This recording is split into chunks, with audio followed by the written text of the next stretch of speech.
freaking weird. I have to express this. I just saw my whole world shift. Like as I was talking to you. So anyways, that was strange.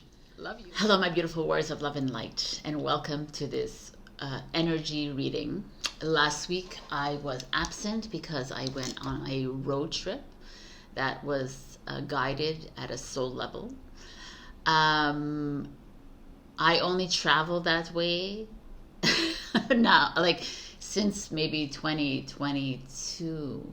Last year I went on a road trip across Canada West, and this time I stayed within my province of Quebec, and was only 10 days, but we whale watched, we went to a mud beach, we lived in a First Nations reserve, we went to see a beautiful, if you're in Quebec, Omnia, I believe, Lumina is like divine. You have to go see that. Anyways, so I bought a rattle, my beautiful rattle. I'm so excited to use this in my sessions. And I also bought a rain stick. I want to show you this. It's like beautiful, right? The rain stick is like here. Obviously, the tradition is that the rain calls the rain to come. So we don't want to do that too often, but it's so beautiful. Anyways, I wanted to share that with you. Gorgeous. Thank you. Okay. So, let's get into the Lionsgate portal, which is happening on August 8th. It opened, I believe, July 27, and it officially closes August 13, but what are dates, right? And yeah, also August 8th, I mean, that's a date too late, right, Sabrina? So there's just a feeling, and I've been feeling it even on this road trip. I was like driving, and I'm less and less called to, but I have been for a long time, but I realize I'm less and less called to doing rituals, or it just feels like everything is just merging, right? Everything is just merging into one. My higher self I'm becoming me, I'm becoming neutral. I'm not feeling as much. I'm not attaching as much. Like I realize that I don't attach to the humans in my life anymore. I'm not attached to places and situations. Like it's like a very freeing, but also an unknown feeling, right? Because I've never been here before, right? And this Lionsgate portal, which happens every year on the 8/8, is just this alignment, right, with the galactic energy, the cosmic energies, with the earth.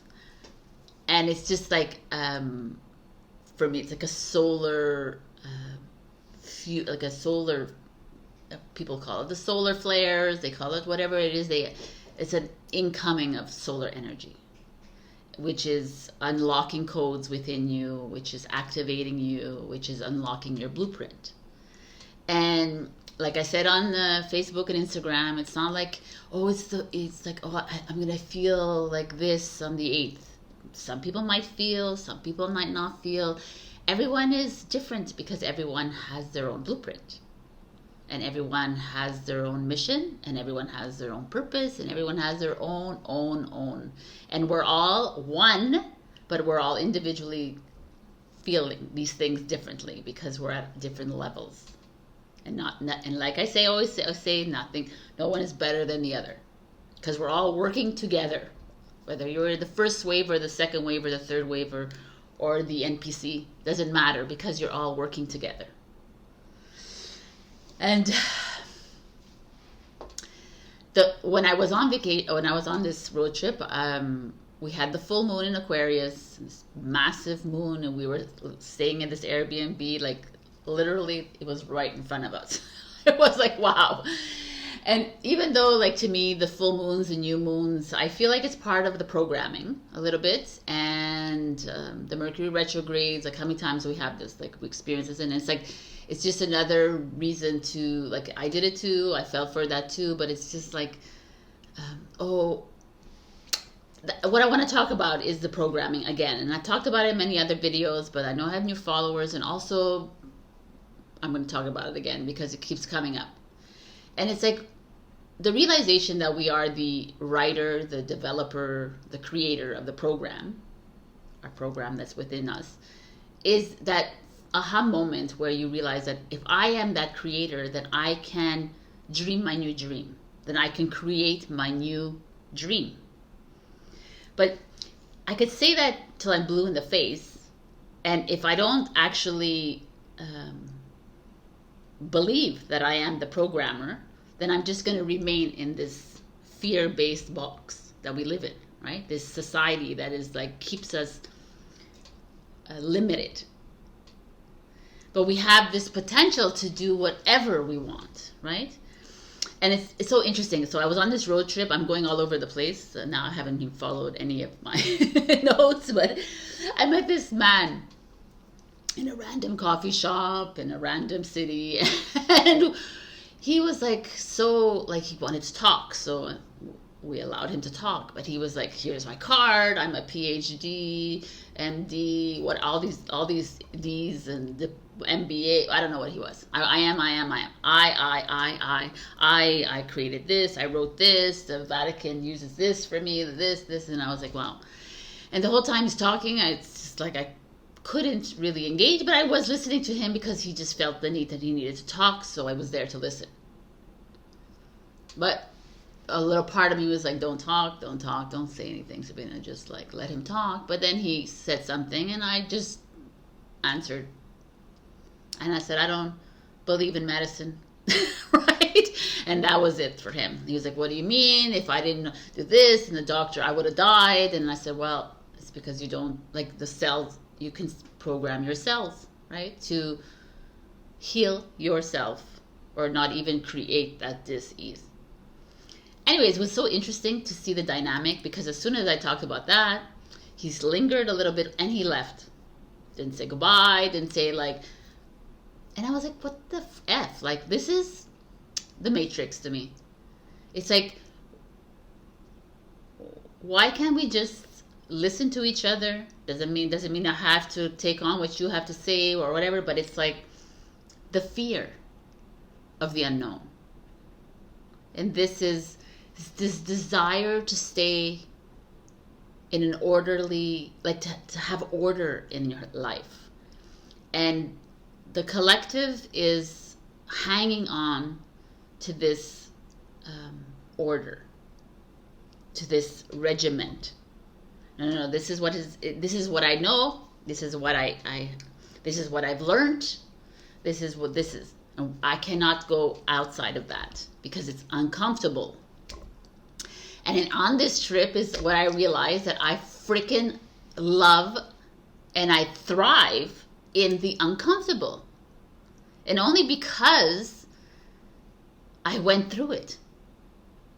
Right? And now I'm like, I understand it. And the triggers, I actually welcome them in. I'm like, oh, because as soon as I'm triggered, I instantly step into awareness. And I instantly, it doesn't necessarily mean that I fix it right away or whatever, but I feel into it, and I'm like, okay, and I can see it, and I can observe it, and I can be open to receive it and open to let it flow out of me as well. And that's freaking beautiful to me, because most of my life, you trigger me, I ghost you. You trigger me, I bite back at you. You trigger me, I fall into depression. You trigger me, like all of the, I act like the victim. And this victim freaking hood has got to go. We cannot move forward if we're in victimhood. We cannot move forward if we continuously blame others, judge others, blame ourselves, judge ourselves, live in fear, live in limitation. We are the creators. We are the developers of this program. It's time to write your own commands and prompts again. Rewrite the program. And I really, truly believe that is what we're doing here. That's why we're here on this earth, is to deprogram ourselves.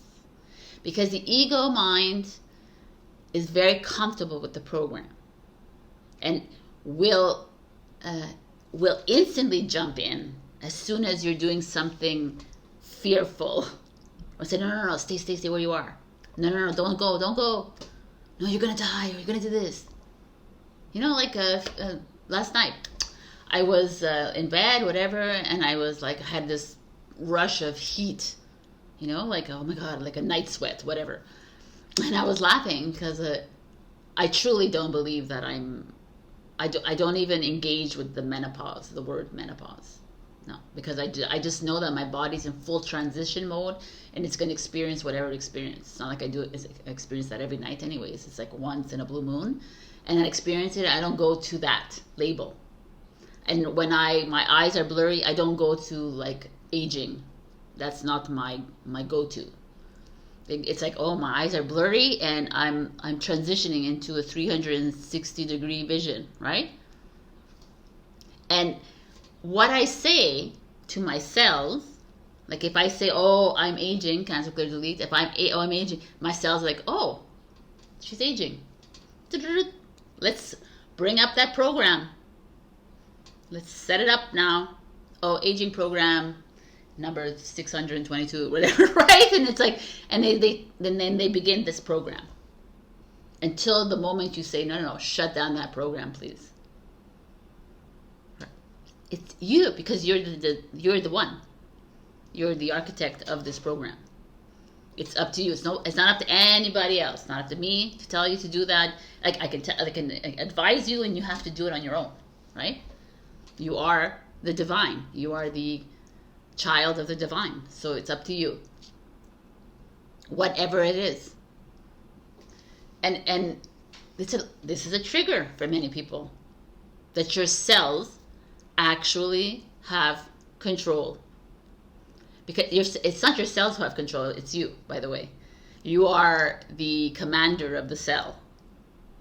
So you are it. All this to say, right? It's like you're it.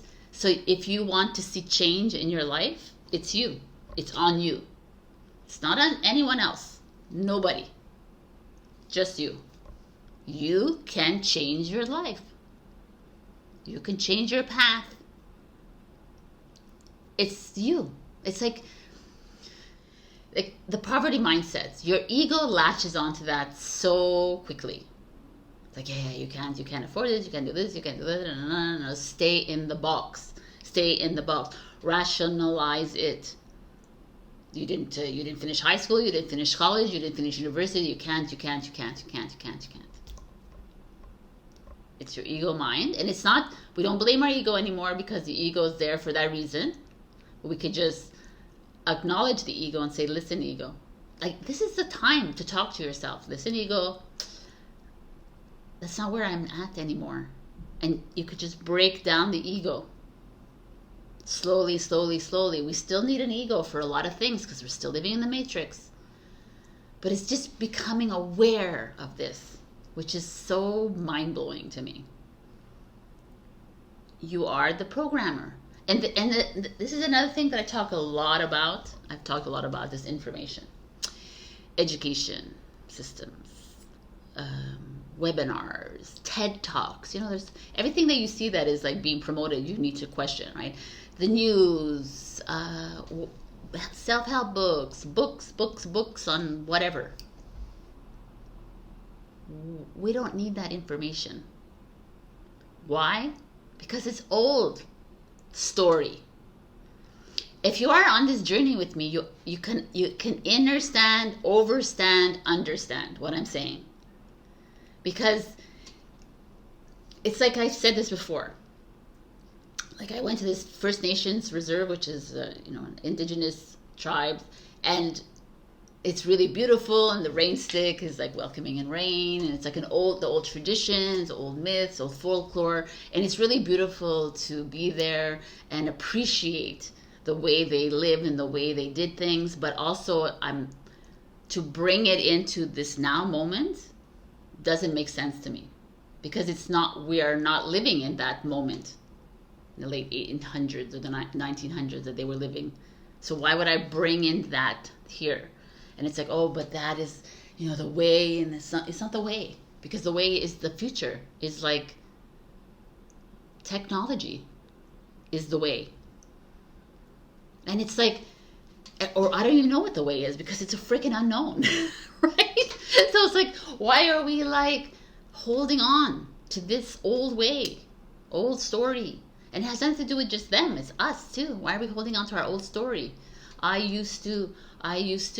Me too, I do that. Oh my God, my 80s, and I'm like, my listener music, I used to do this, and I bring up a lot of that, and then I question, like, why am I bringing that? It probably is coming up to clear. It's enough, clear, finished, over. Let's move forward. Or just move, like, in the now. We're moving into an unknown. Like, it's just clear as day. And we don't know. And we will know as like coding, we allow the coding to come in without looking too much into it, without reading too much into it, without like looking at videos too much about it, and then knowing the science behind this. It doesn't matter, because you have it all within you. It is within your program, right? You can deprogram the matrix and then move into the codes that are inside you or outside you. Who the hell knows where it is? I don't know. I say inside you, but it could be like outside of us, the blueprint. It's everywhere. So this is like the miracle of life. And the miracle to me is just letting go, clearing, forgiving, not holding on anymore, not attaching to anyone, to stories, anything. People, whatever. Done. Finito.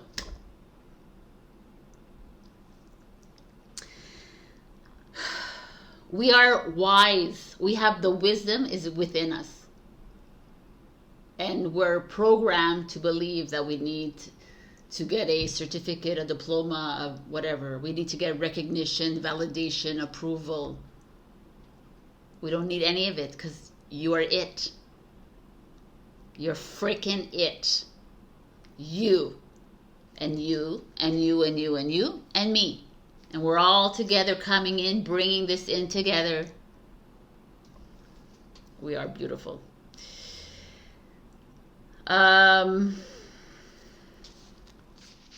Yeah, this is fun. So like, speaking of like all this information kind of thing, I was on the road trip, and I was like, we were just talking I was with my friend, and we're like, I'm like, what's the capital? You know, she's like half my age. She's younger than me. And I was like, what's the capital of Canada? And she's like, Ontario. And like, trigger moment, right? And then I'm like, wow, man. Anyways, if you don't know, it's Ottawa. And I was like, but after that conversation, I like sat back and I was like, who cares, right? And she could say like freaking, it's just like we're programmed to like shun that person that doesn't know that. And at the end of the day, it doesn't matter.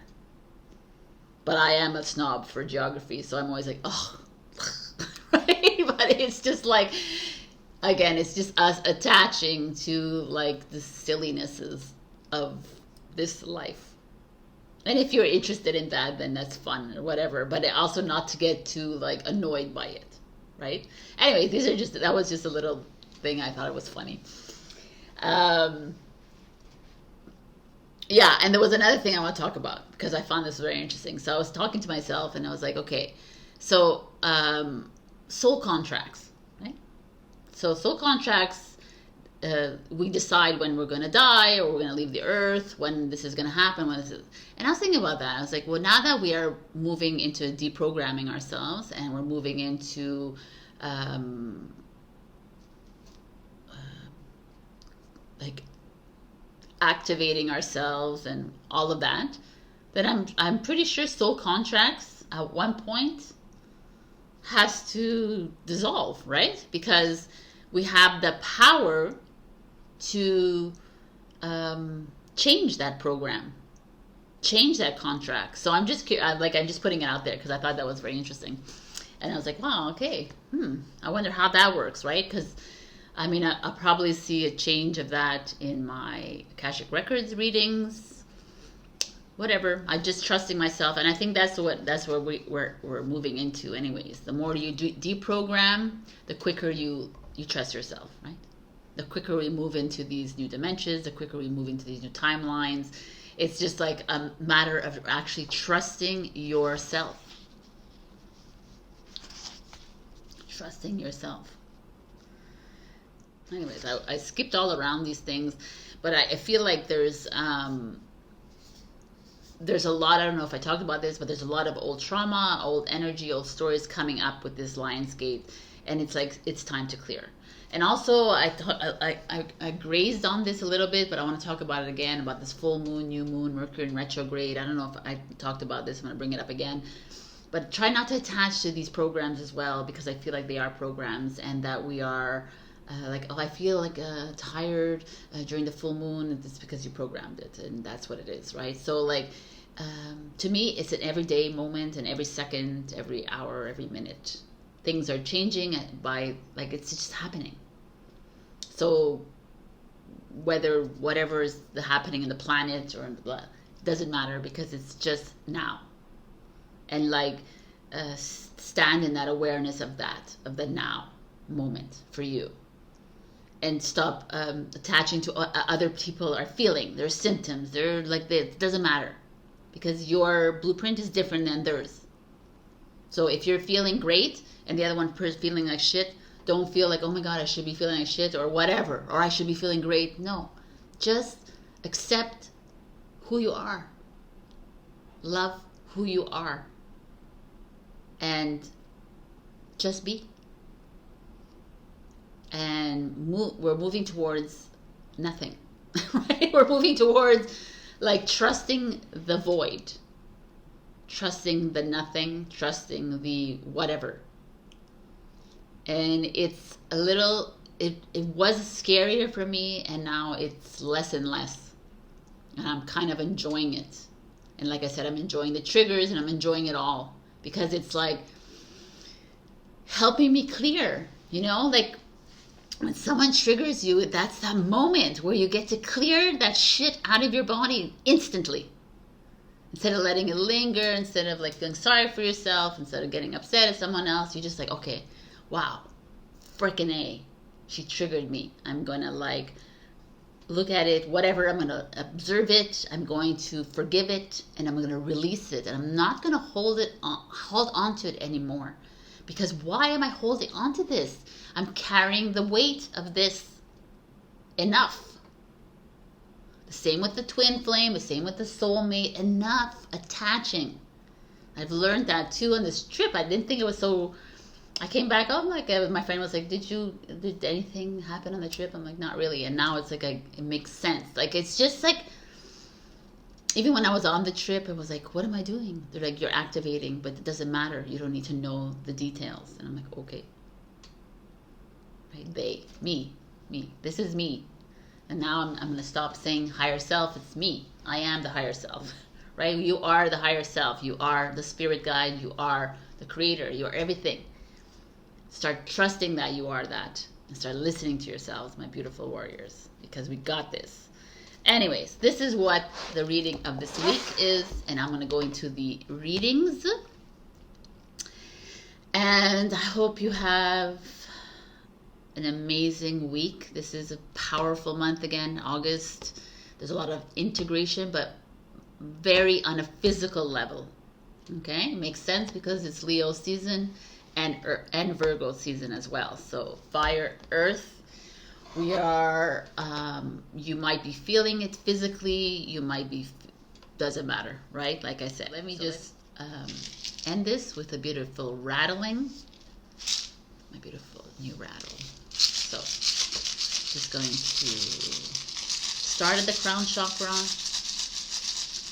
Close your eyes. I really, for me, the rattle is clearing. I would just do rattle sessions, like third eye, your throat. The rattle on your throat actually helps you clear and helps you communicate and express yourself. The rattle on your heart.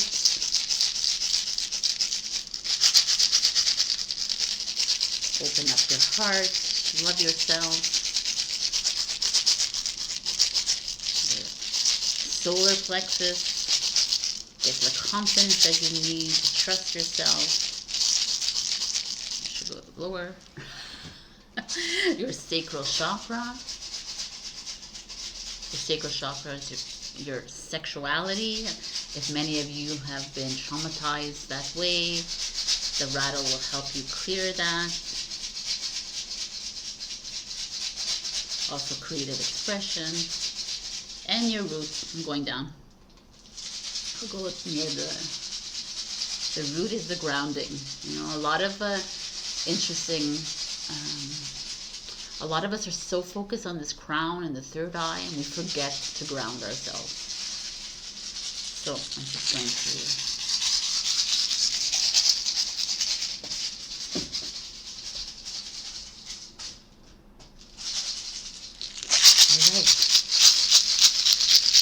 you like this rattle, and if you didn't like it, it's okay. It is what it is. And I'm just going to end it with the raised stick.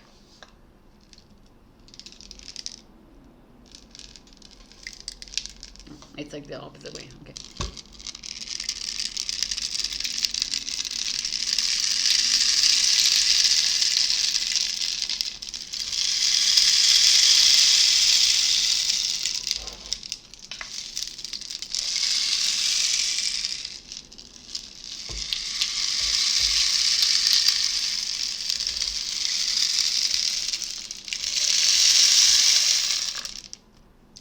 So beautiful. Anyways, I have no bloopers today because I actually didn't have bloopers. I went motivated in this video. So I will see you in your readings. I love you so, so much. And I didn't pull anybody for a free read. So the free readings will be next week. I'll put the past 2 weeks in the readings. Maybe I'll give 2 readings next week. All right. I love you.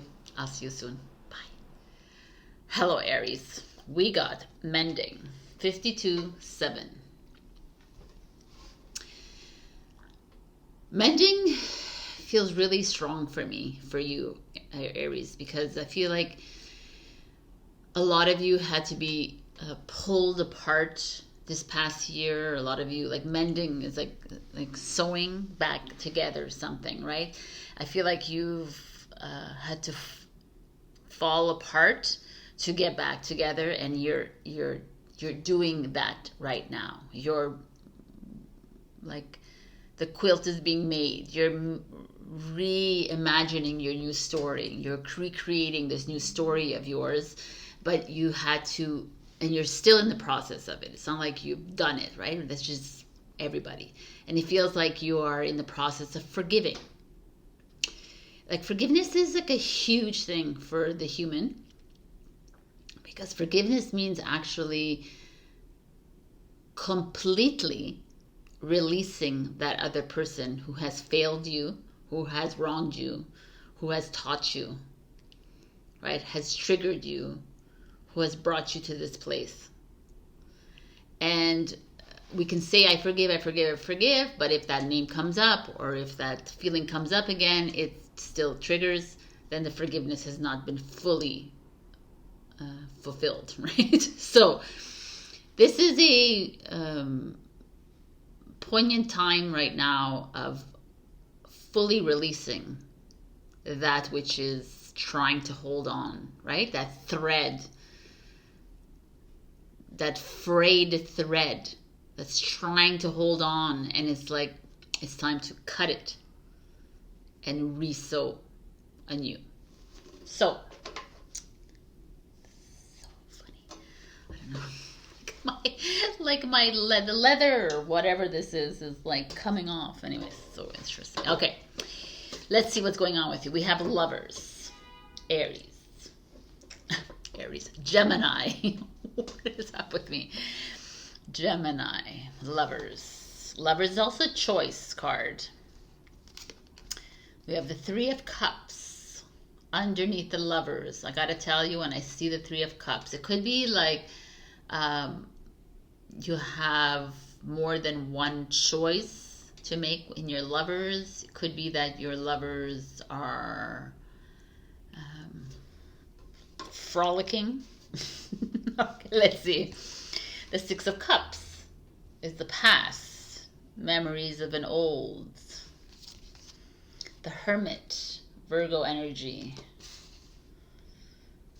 leading in the dark. The Seven of Swords, cheating, malice, dishonesty, and the Knight of Wands, Sagittarius. Very interesting energies here. Do I bring this, show this now? No, later. Okay. So we have,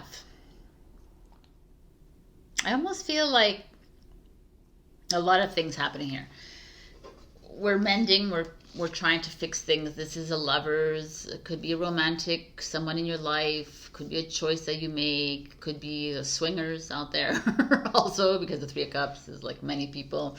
Could be that you are entertaining different people in your life and what trying to choose between. It's not a very Aries trait to do that, but anything goes at this point. Could also be that someone is being unfaithful to you, or someone's a charmer, very friendly, flirty with others, and it kind of irks you. It brings up something from the past that doesn't feel right within you. There's just this feeling of it's a very casual thing, and it feels like you're not there anymore. Like, you don't want to have a casual relationship. You don't want something. You don't want to. Like, it's not that you don't want to have fun in your relationship. You do, but I almost feel like this is a little bit of a trigger for you. And you're like going back to a past relationship, perhaps, or friendship, or whatever it is that felt more solid, felt more like you had more control, you know? We don't like to control, but the Hermit is someone who wise beyond their years, kind of thing. And I feel like because I see the Seven of Swords, and I feel the Seven of Swords is saying something like, either some of you are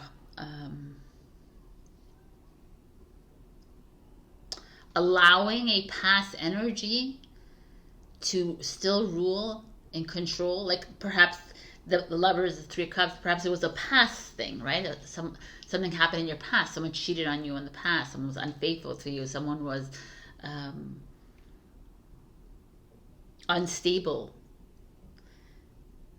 And you've always prided yourself on being this hermit kind of vibe, where you were in control of things. You were you were supportive of others. You were like the leader, right? In the dark kind of thing. And it's just coming back. It's coming back to haunt you. It's coming back like it's a past thing or it's a present thing. And it's like, you know, the Knight of Wands is that charmer. There's like someone in your life that is charming his way in, or could be a son, a daughter, someone younger than you. Knight is someone younger in the 20s or late teens, but that's like kind of lying to you or dishonest with you.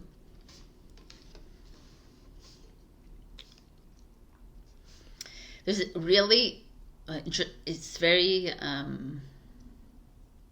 it's a really interesting energy here for me, Aries. I almost see that you're trying really hard to, like, I bought this thing. Look. Cool. I'm going to bring out the Why is it like this? Oh, okay.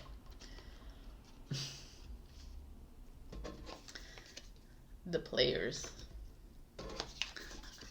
Anyways, I'm playing here. I'm playing here, apparently, right?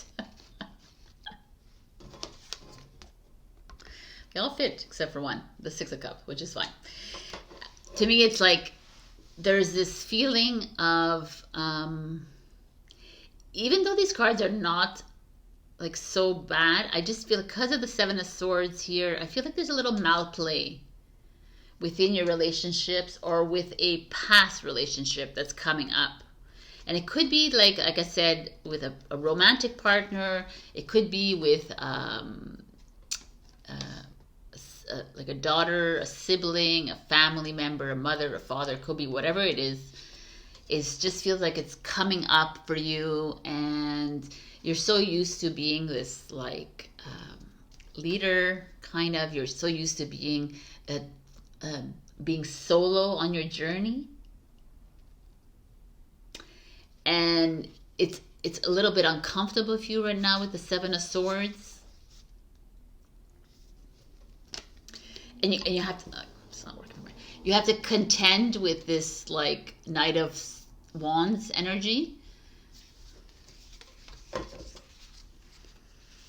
which could be, like I said, someone that's lying, cheating, dishonest, stealing from you, or it could be just someone flirting like with others. It's just uncomfortable. It's an uncomfortable feeling I'm getting here for you. You're trying to hold it together. You're trying to like tap into that older self of yours that was like stable, and it's just not working, because it's not going to work, by the way, because we're not there anymore. We're not in that old version of ourselves. So the new version is who you are. And if you're uncomfortable, Aries, I need to point this out, that this is important for you to pay attention to this, and it's to own up to this. And if someone's behavior around you is not satisfactory to you, it's time to talk. No wallflower for you, Aries. How we mend ourselves is speaking, is talking, is expressing yourself, no matter how difficult it is for others people. It's almost like I feel like some of you have been taken advantage of. I feel like some people have been, you've allowed yourself to be treated poorly. I know it's difficult to see that, right? To face up to that, but it's true. It is, and it's okay. And it's done by people that were clever, witty, charming, they know how to hit you. They go to the past. They hit those targets, like they hit you like where you were the softest. You know, it's a manipulative energy. And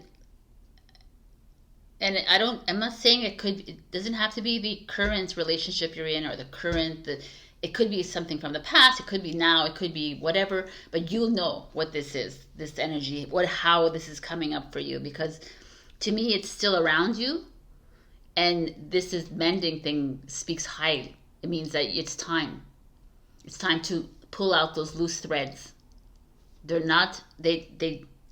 I feel like some of you are really trying to hold on, because the picture in your mind is beautiful, and you're like, oh, no, this is like, it's really like everybody else is saying it's really good, and like just to feel like you're holding on to like a pipe dream, to an old dream, and like the universe is trying to push you towards something completely new, and you're like, no. And if you continuously stay there, then you're going to continuously be like hit the Seven of Swords energy, which is very uncomfortable, because they're going to be lying and cheating and stealing and yelling and gossiping about you. It's just like a very yucky feeling to me.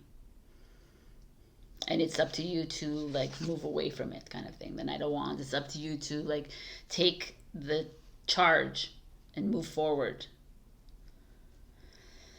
Whew. Wow. Okay. You have Balanced Forces as an advice card, which is a 19. You have Harmonic Flight, which is really interesting, which is what? 29, 11. And you have Personal Power. I mean, to me, personal power has come up for you. I think Aries has come up with Capricorn too, which is interesting. Personal power is this feeling of, look, the Siberian tiger is taking back your power, right? Is the confidence that you've lacked in these past few months, years, whatever it is.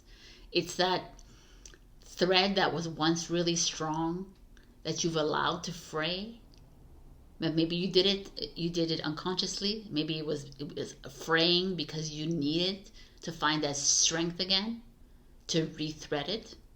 Like, I feel like the personal power is here to say goodbye to the Seven of Swords energy. These people around you that are kind of draining you. To get back to that balance that you find yourself in, harmonic flight. Like, it's time to fly. It's time to like, this is a twin flame kind of energy, a soulmate energy. But this to me is more important than that one. This is you alone, right? You alone on this journey, finding the light within you, finding the power within you, trusting yourself again, loving yourself again. And only when you are this can you be this. Can you meet that other counterpart of yours? Because again, this is like, we're not here to change people. We're not here to teach people, our partners, especially romantic. We're not here to do that. We're here to be one and love ourselves. And the other person is there to accompany and to mirror and to harmonize with us. And you can only do this if you are this. Balanced with yourself. You. Not you and your children, not you and your partners, not you and your colleagues, not you and your friends. You. You. I feel like you're needing to stand up for yourself a little bit more. And it doesn't mean like showing everybody how confident you are and showing everybody how beautiful and smart or whatever it is. It's not about everybody else. It's about you, inside and outside, but just you. And I really feel like you are at a very interesting precipice moment of your life, because you continuously allow these little players to play with your heart, to play with your mind, and it's done. Remember who you are. Today you're the Hermit. Today you're the Siberian Tiger. This is who you are. All right. Oh my God, this is like intense. All right, I love you, Aries. Check your rising and your moon as usual for other messages if this didn't resonate. Also, like, share, comment, subscribe, and super thanks me if you can.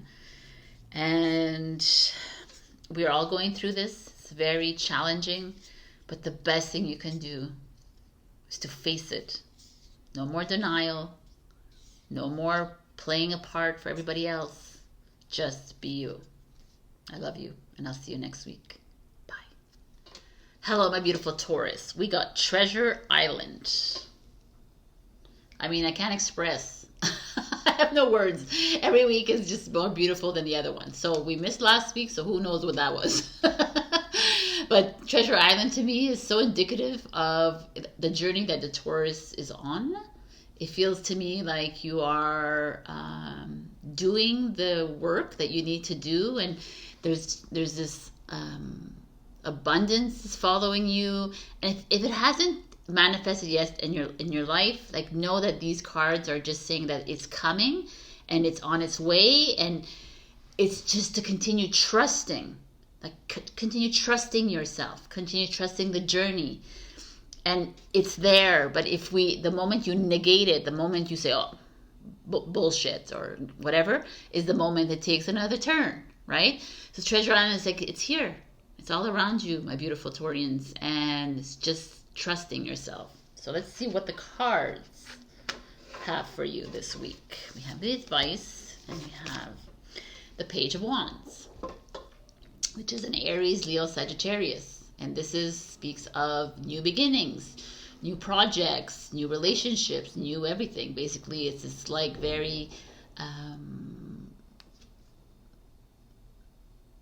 fiery energy, very novel energy, inspiring, creative, dynamic, with the Ace of Swords underneath. Freaking amazing. That's like a new communication, new way of doing things. Maybe some of you are writing a new book, some of you are publishing a new book, or starting a new project, speaking. Maybe some of you have to like get up and speak to a big, large crowd. I don't know. This just feels very... Anyway, let's just continue and I'll come back to it. Six of Pentacles. Money coming in, money going out. So I love it. An exchange of money. Strength card, which is the Leo season. Bravery, courage.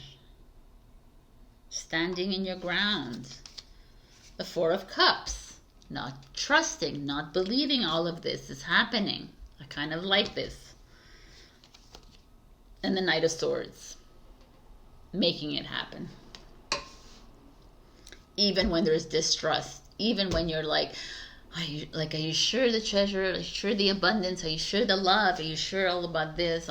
This is like almost a little like those who are doubting, those who are not seeing these readings coming to fruition. It's like this. You're like, and like the divine is here, right? The divine with this beautiful rainbow light going into the singing bowl. All the singing bowls are upright. It's all there in front of you, Taurus. I feel like there's something completely, like a big change has happened to you. Maybe some of you have changed your jobs or in process of changing or elaborating or expanding on whatever it is you're doing. There's this Ace of Swords. Maybe some of you are writing a book. Some of you are writing down a business plan. Or I just feel like it's very novel. And Ace of Swords is almost very pointed. Like it's time to do. It's time to communicate. It's like it's all these like swords and batons, like wands. Whatever it is that you've been holding back on doing because you're fearful of money or you're fearful of whatever, it's like go for it. Travel. Take that initiative. This is initiative. Just do it. Jump into that relationship if you're single. Jump into whatever. It's like just like be very, like the page is very young, naive almost, innocent. And the ace is more commanding.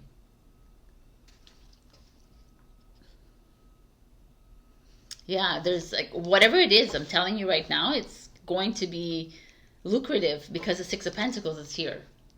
It's like money coming in, money coming out, money coming out because you need to put something there, but money coming back in. There's like an exchange of ideas, an exchange of advice, of mentorship, something that is harmonious. Number 6, a balance. A raise, a promotion. I'm like excited. I'm like, I'm gonna publish my book. Money's gonna come in. I'm like I see it for myself, and it's like stand strong, like this beautiful goat here, right? It's like stand in that knowing that things are going to fall into place for you. Don't be this. Don't be this Four of Cups here, which is a Cancer energy. Don't be this Cancer energy of doubt, of denial, of avoidance, of like, oh, it's not happened yet, Sabrina, so you're lying. Or it's not happened yet. And it's like, when it's that little doubt that you have, that you programmed into your cell, that the cell will say, oh, we're going to change the course now, because they doubt it. That's how easy we can veer off the path. And instead of like that doubt coming in saying, no, you know what? I trust. I trust that the universe knows where I'm going. I trust myself. And the Knight of Swords is like, yes, you do. You trust yourself so much. Let's move into action, right?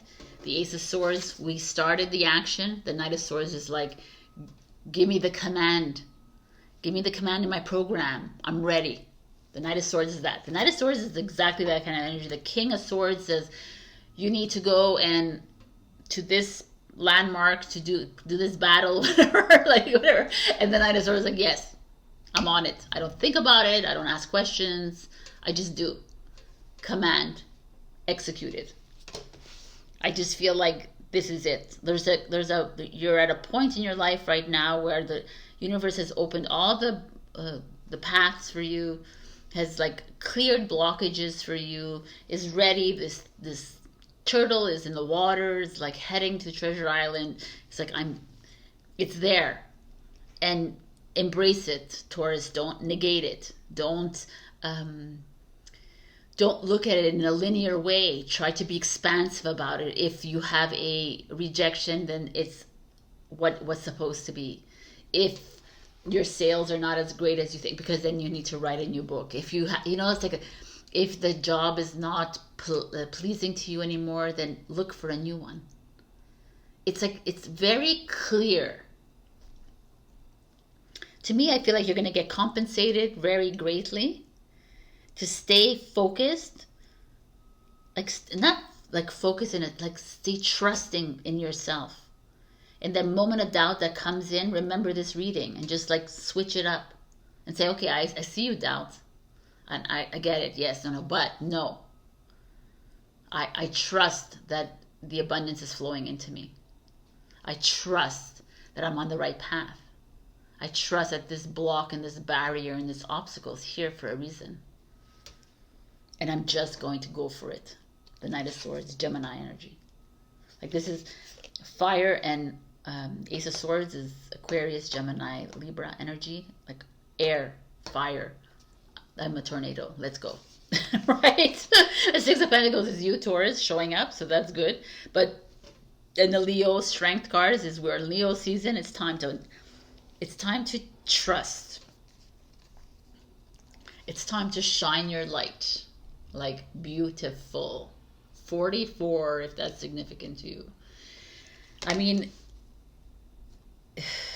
like a lot of the spiritual, we talk about shine your light. It really is. So your light is your power. It's your true essence. It's you. It's like your codes. It's why you're here. So like, try not to get bogged down by the linearity of life, which is paying your bills and doing this and that. All of it will flow in once you start to shine your light. The infinite. I mean, I kind of like this because this is the infinite abundance, the infinite treasure, the infinite wealth that you are. It's all coming in, and all you need to do, like it's like infinity and beyond, right? Like the Toy Story. Like, it's like everything is here, and some of you are holding back on it, and this is like saying, just go for it. Sorry. Just like throw your hands up in the air and do it. Stop thinking. Stop worrying so much. Talk, express yourself, go for it. Sorry. And your last piece of advice is so appropriate. Self-love. It is appropriate for Taurus because we do know how to love ourselves. We know how to treat ourselves very well. We love to eat. We're sensual beings. We love tactile, to touch. But sometimes we forget, like, we love these things and these moments in our life, but sometimes we forget to truly love ourselves, right? Truly, truly. And it's time. Because loving yourself is what? Is loving this light of yours and shining it as bright as you can.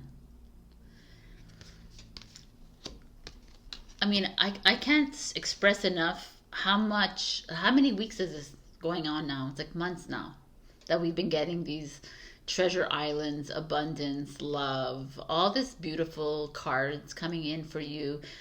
We haven't really seen we haven't seen any dips that much, Taurus.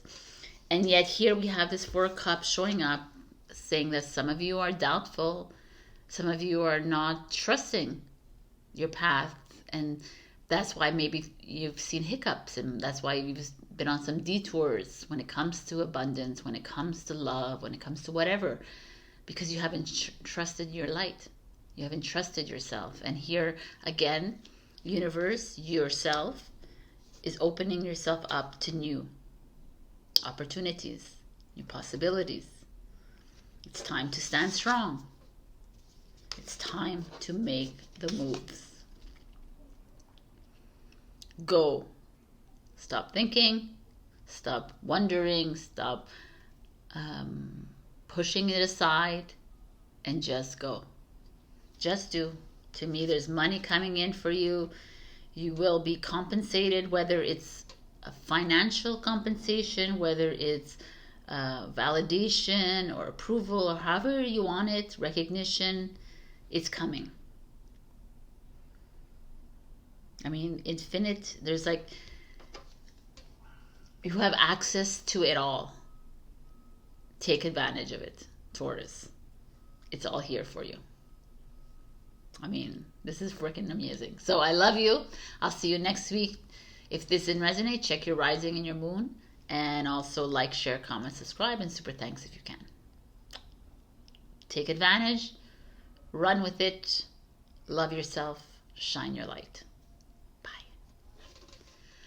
Hello, my beautiful Gemini. We got flexible. Number 19. It's a one new beginning. We have this acrobatic woman with a flower in her head. Just looking at the thing. And this cosmic egg, which looks like a peach. Anyways. It's clear that she is very flexible. To me, flexible comes at a time when maybe some of you are being a little bit too rigid with yourself, or being a little bit too minded. You know, you are an air sign. You are not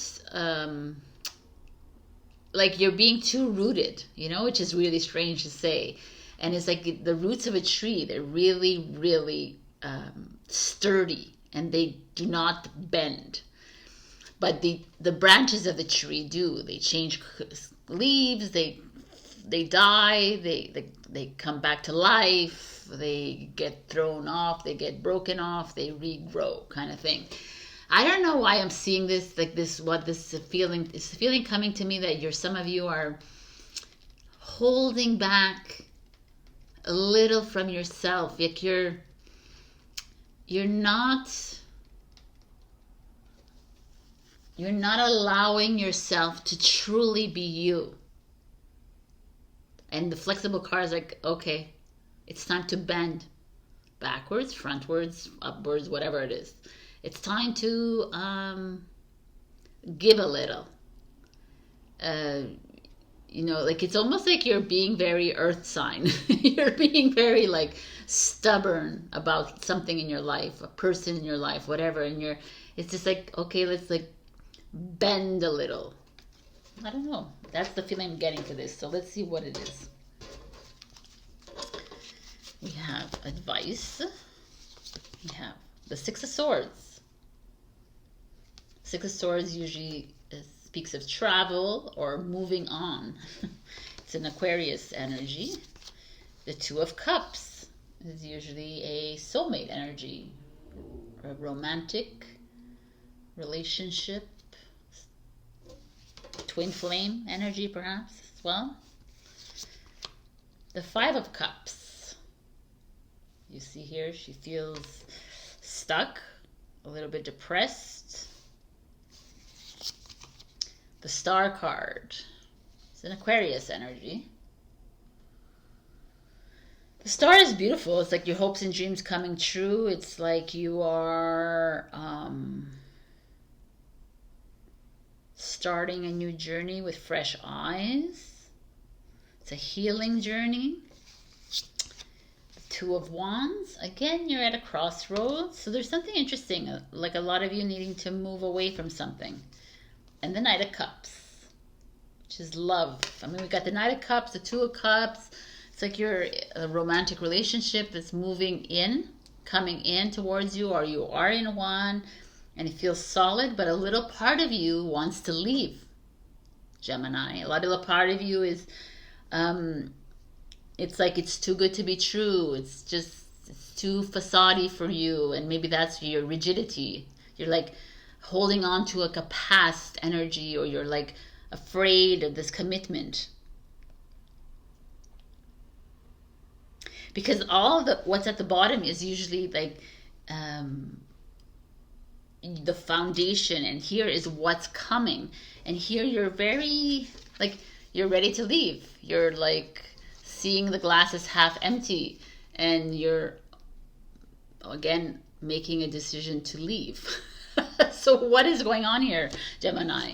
You're like unhappy in this relationship that you're in, whether it's doesn't have to be romance. It could be a sibling relationship, it could be friends, it could be family, it could be whatever it is. But there is, it's a relationship that has healed you, that has helped you see, that has connected you with love, that has connected to it with a part of your soul that it was closed, that has opened you up to love, has opened up to a greater part of you.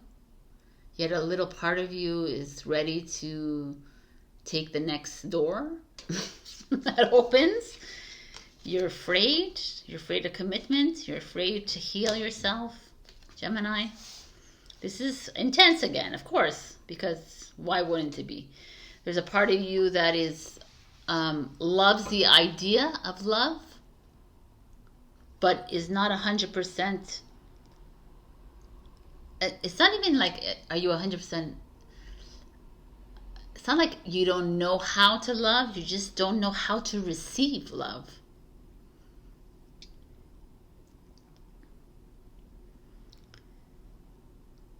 It's almost like you've always been used to running,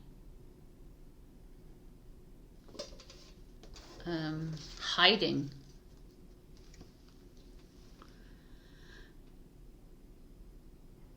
unfeeling. It's a like defense mechanism. It's easier to live in the dark than in the love, in the healing. To me, it feels like there is someone around you actually that is full of bountiful love, that's willing to give it to you right now, that is already giving it to you. There's someone very healing in your life right now. Whether, and again, I don't want to always say that it's romantic love. It could be friendship love, mentorship love. It could be any kind of love, right? Love is love. But there is this beautiful energy all around you, which is that foundation of the tree, and you're the branch right now. It's so interesting. You're ready to just fly. You're ready to make a move. You're ready to leave. Your mind is always on the next relationship, on the next project, on the next journey, on the next thing. And it's like something really deep here that is holding you back from accepting love. And hence the flexibility. It's time to be more flexible. It's time to open. Stop leaving, because it's easy to leave. It's harder to face. Even though to me it feels like it almost like, here, I'm gonna take this.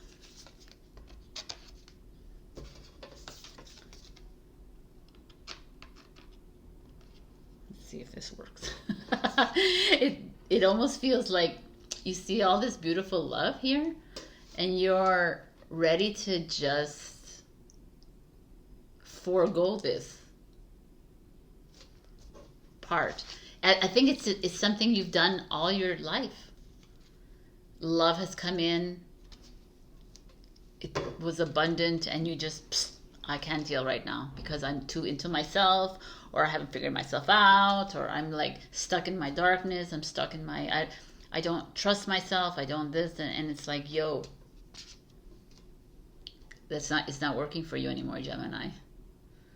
It's enough. Enough you pushing people away. It's enough you pushing this love away from you. It was like, it's a good thing coming in. It's enough pushing away that healing. Enough. People that are wanting to help you, trigger you, push you to your greatness, you pushing them away. Because for you, it's easy, has been easy your whole life to live like this. It's been easy for you to live your whole life on the boat, on the run, to the next thing, to the next thing, to the next Gemini, to the next relationship, to the next this, the next this, because it's new, it's new, it's new. I need something new. But really, you've always been running away from you.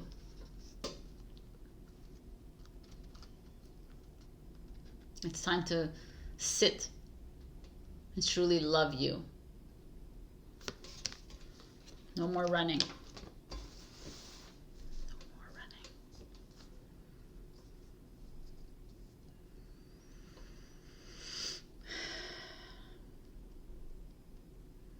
Because you're just running from yourself. And you're beautiful. With all that is wrong with you, that is what is beautiful with you. So your advice, so funny, is the Earth Star Chakra, which is initiation. But the Earth Star Chakra is below the root chakra. Right? It's that freaking, oh my God, it's all coming together. It's that tree. It's like below the freaking roots. It's truly finding your soul, your essence, by going really, really deep, Gemini, go freaking deep. You need to go to the beginning. And you need to love that part of you.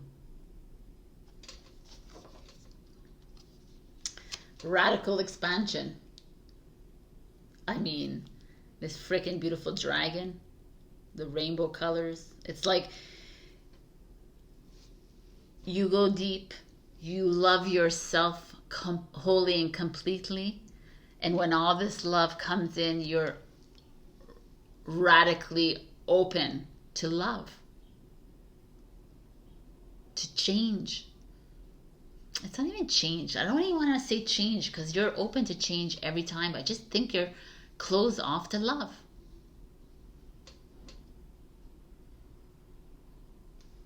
The dragons are here. It's time to expand. I love this energy, man. I mean,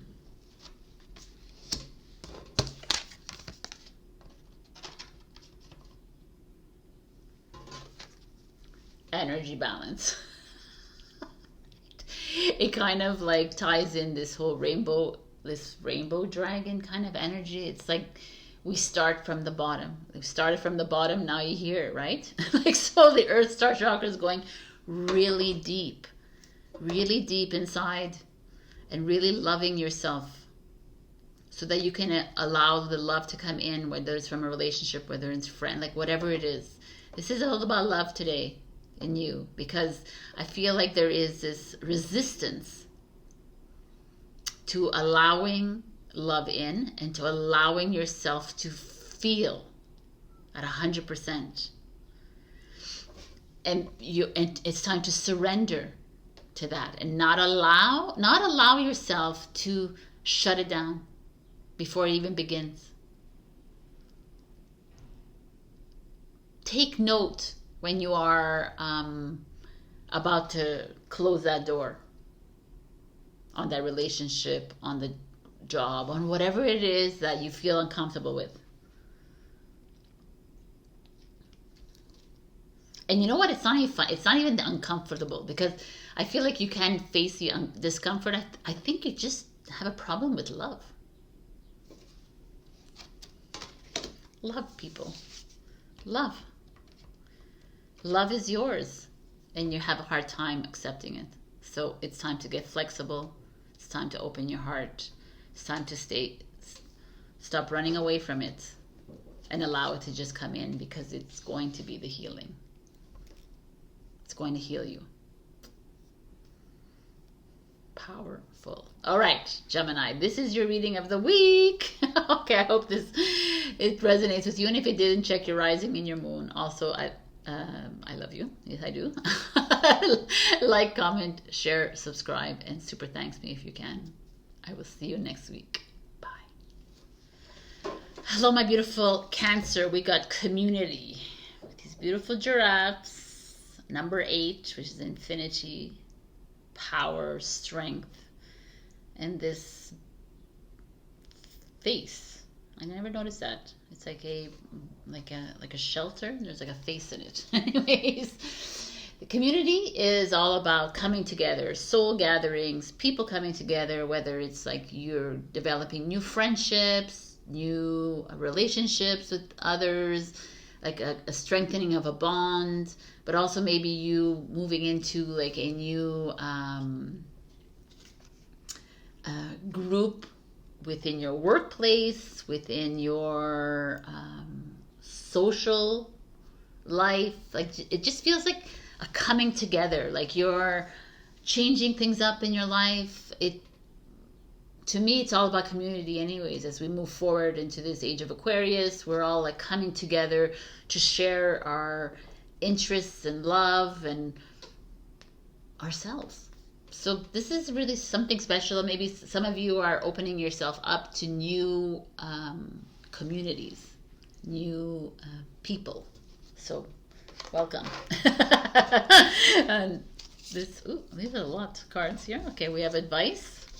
And we have the 10 of Cups, which is beautiful. It's just like a happy family,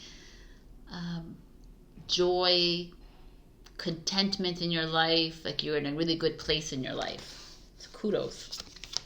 King of Cups. This could be a father energy, a husband, partner.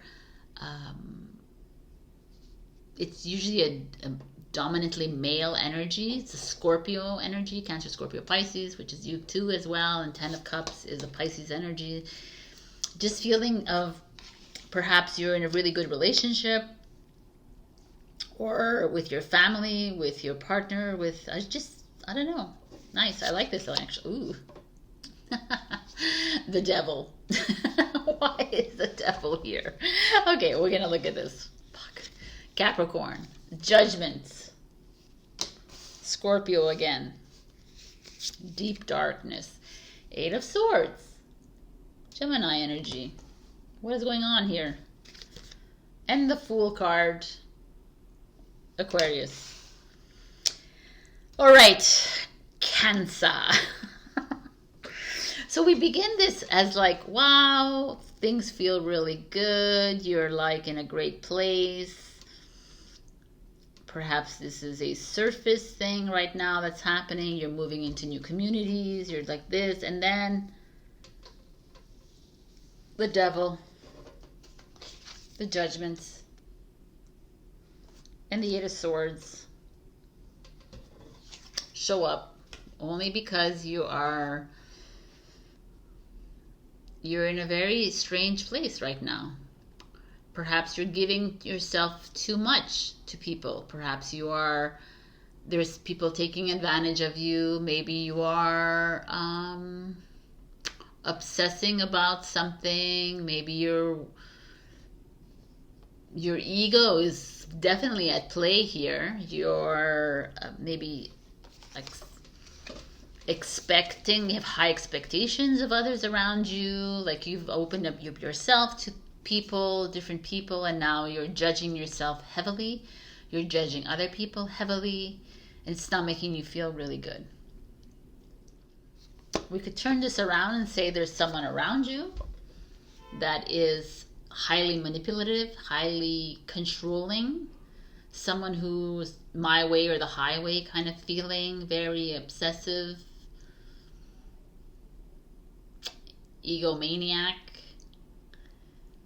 that's triggering you, actually, in a good way, because the judgment is the aha moment as well, right? It's not only judging yourself, it's that moment of like, oh, you know, moment where you're like, I've allowed the devil to control me. Like right now I'm in a really happy place, and still these feelings of control around me, still these feelings of uneasiness, of guilt follow me everywhere I go. They, like anxiety, you know, they follow me. Is it because of somebody in my life? Is it because of me?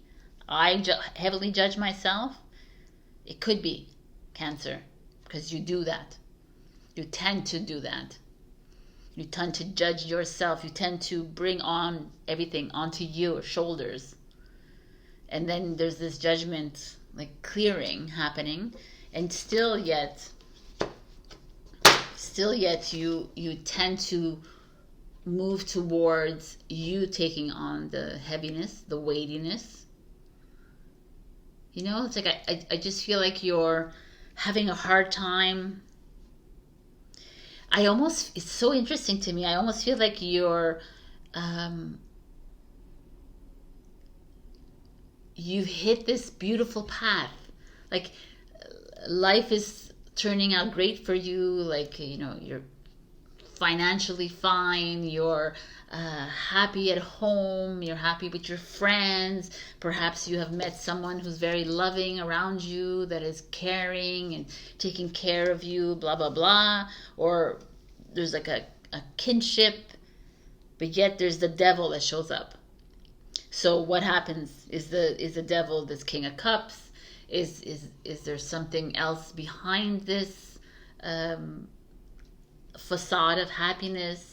Are you being manipulated? Are you going against yourself? Are you allowing others to control you? Are you allowing others to walk all over you? Are you allowing others to manipulate your emotions, your feelings, your life? I just feel like, because the judgment is that the last card right before the world, where you make that big change of yours, and it's like, what is it that you want to do, Cancer? Do you want to continuously lead a life that is led by, like, that is directed and controlled by another? Or do you want to lead your own life? And you're like, yeah, I want to lead my own life, but still you're like, but I'm not sure, because am I right? Is it good for me? Is it like you're still questioning yourself?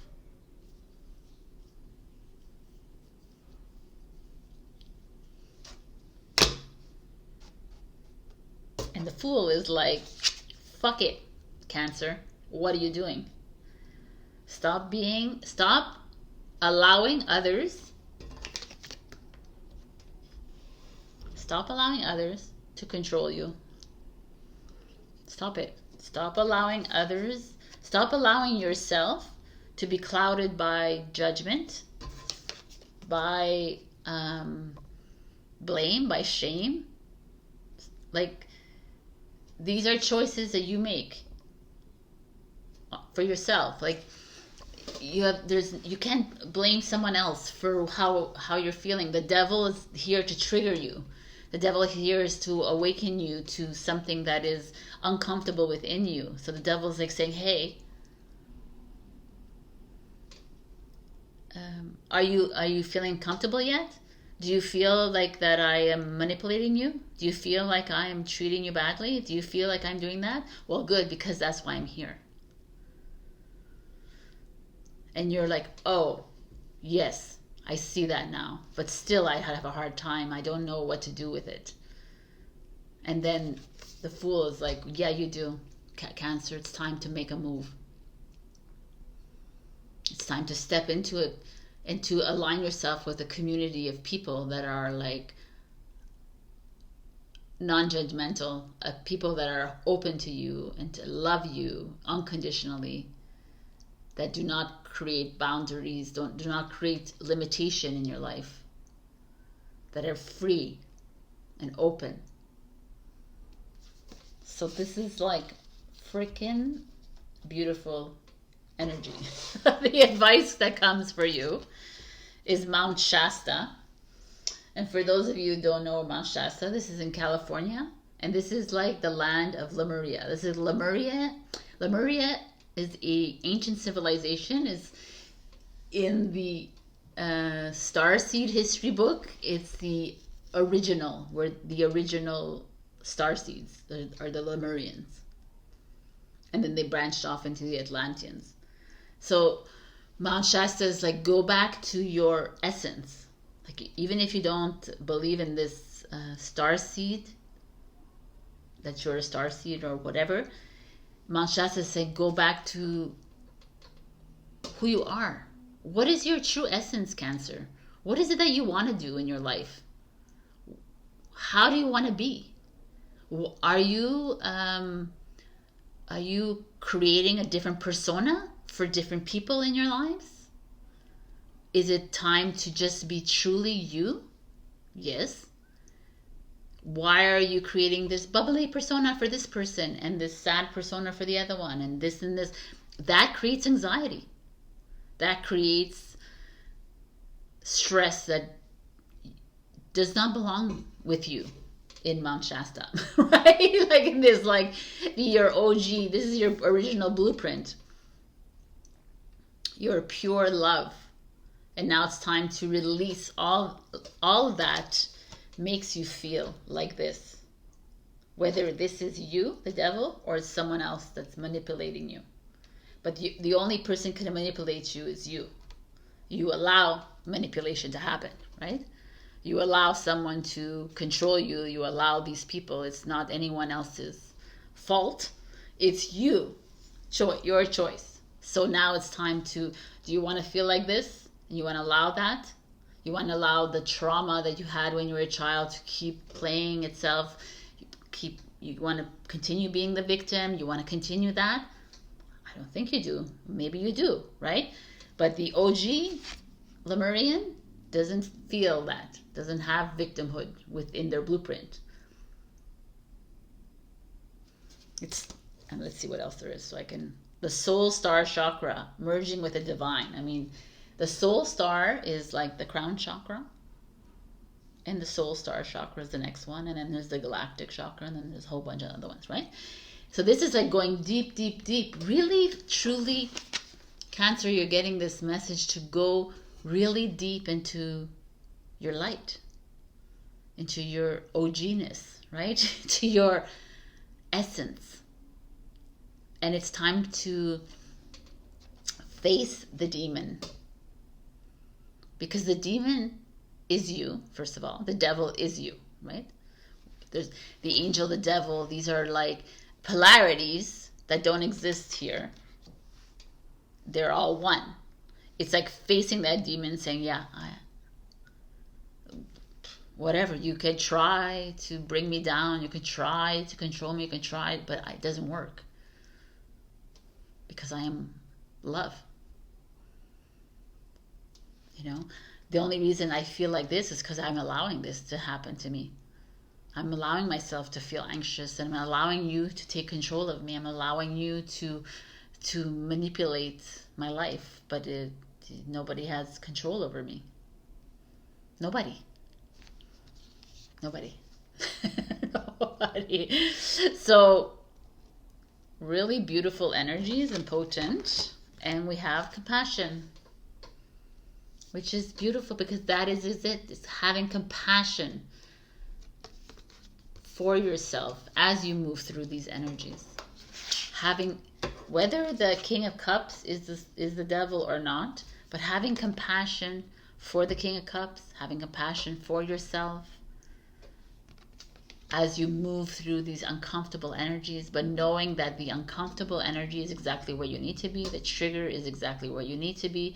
Pay attention. Love yourself throughout it. But most importantly, take that leap. Jump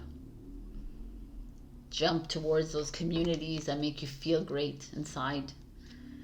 Jump towards a community. It doesn't have to be like a big community. It could be one person. You know what I'm saying? It's just like,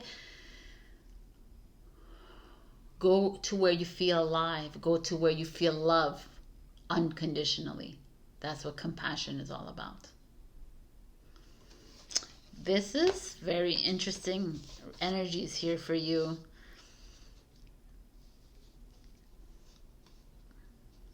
To me, it's like there's the happiness, but it feels very facade-y to me. It feels like on the outside everything looks really good, but deep down inside you're struggling. Deep down inside you're either struggling with yourself or others. It's time. It's time to truly, truly love yourself. Anyways, this is the message of the week.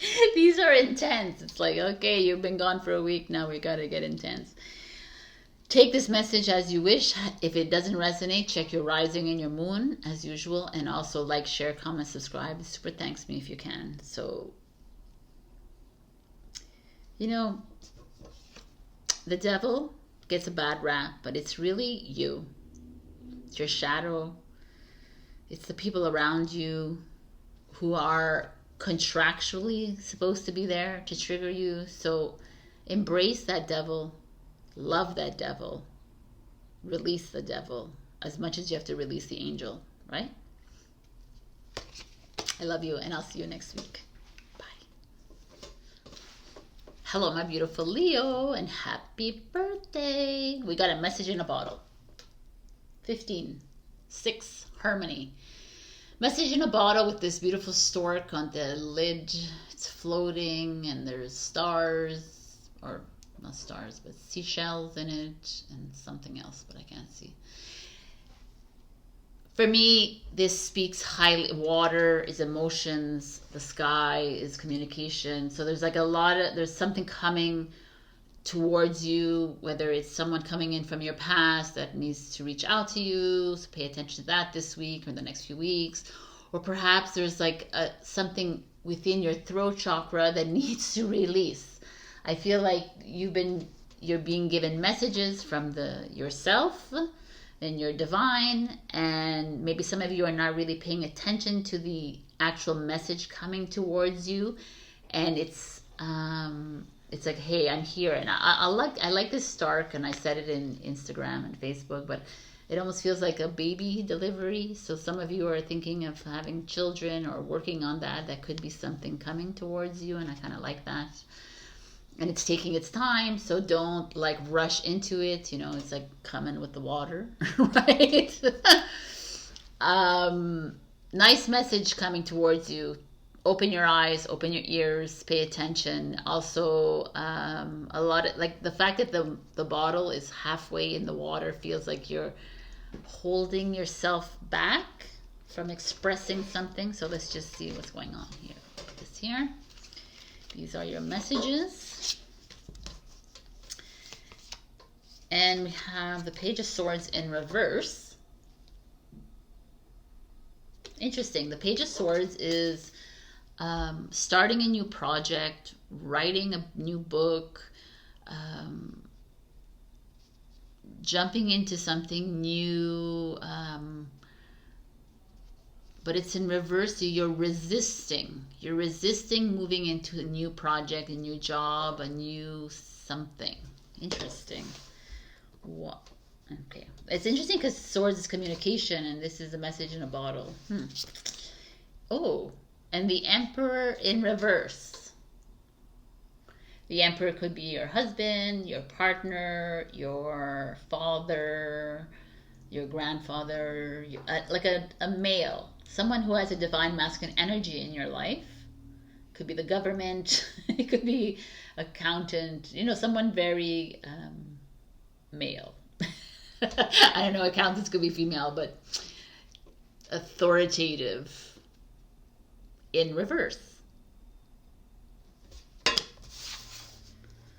Someone could be in your way of you starting something. Someone could be in your way of expression. Someone holding you back from fully expressing yourself. Someone you're holding you back from actually moving into this new paradigm, moving into this new journey, project, business idea. Someone like resisting. And then the Ace of Wands shows up, which is new project. Look, it's so funny. The page could also be children, if you have children, that, and like, I mean, like, it's literally like a partner and child, that your family could be a resistance for this new, I'm gonna turn, Eight of Pentacles, which is work and school. So yes, definitely some, and Ten of Swords. Okay, people. And the Queen of Pentacles. Okay. The Queen of Pentacles is Capricorn. The Emperor is Aries.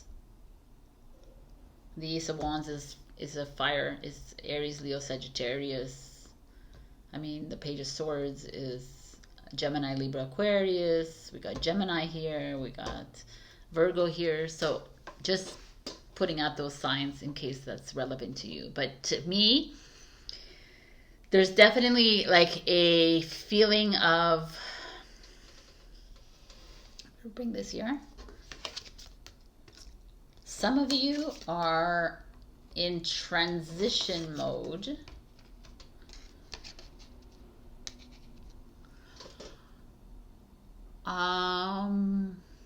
You're wanting to start a new project, a new job, a new creative endeavor, a new hobby, a new relationship, maybe something starting like a relationship at work or within school. And there's like Queen of Pentacles is like the mother energy. It's a very nurturing, but also very entrepreneurial. Maybe you're going to partner with somebody, but I don't know. There's this very creative energy showing up, very like lucrative project. If you've been thinking about something, moving into starting something fresh, starting something new, jumping into a new like school class, starting a business on your own feels really good to me at this moment in time, Leo. But around you is this resistance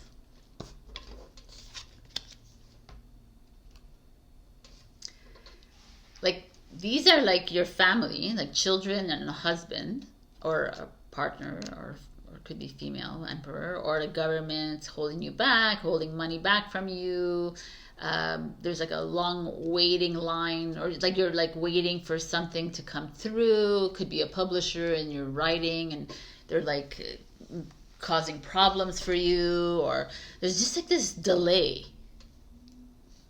towards this project, this delay towards this new relationship. This delay is a delay. And the Ten of Swords is the like it's here at the future.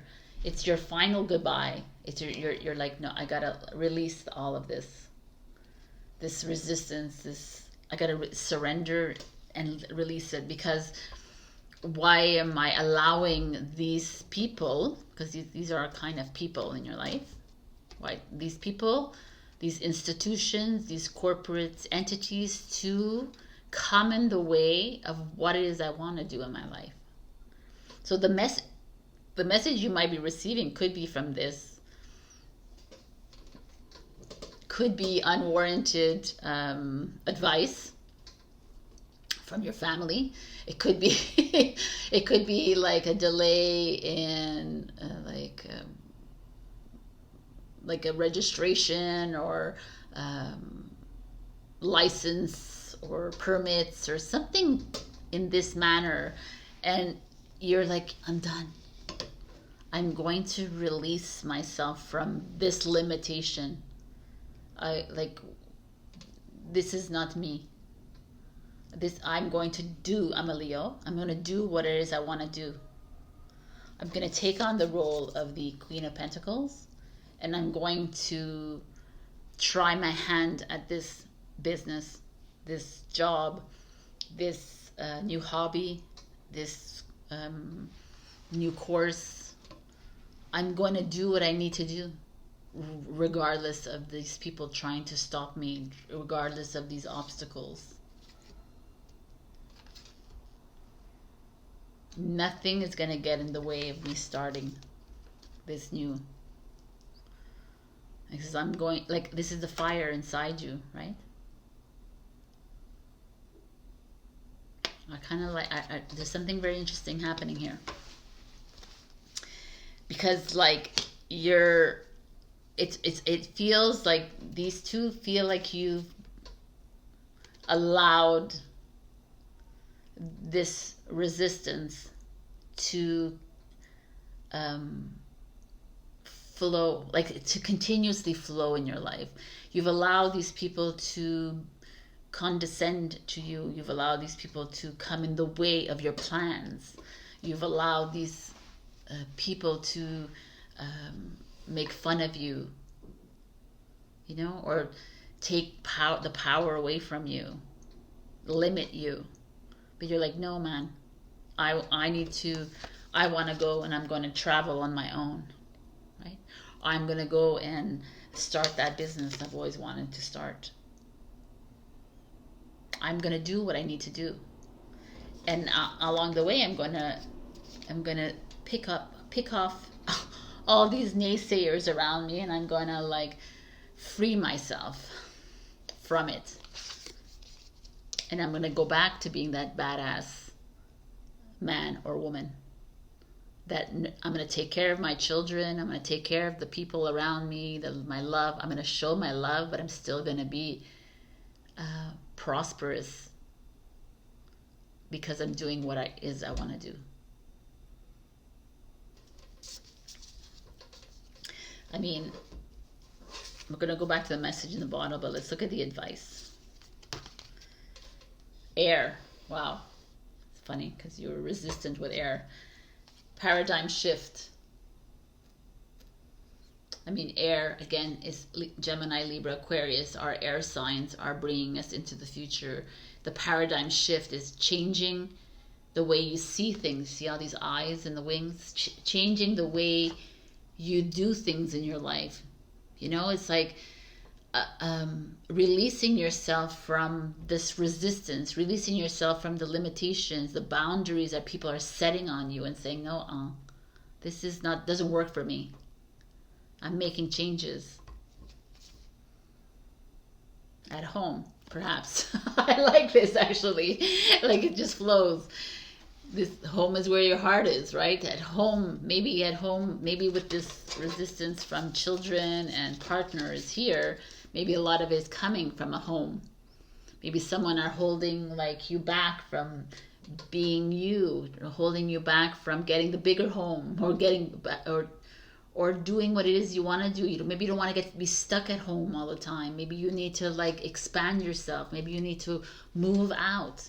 Maybe, you know, like, there's a lot of different ways to look at things. And it's like, I almost feel like a lot of you have a someone holding you back from moving into greater possibility. Rainbow Dragon.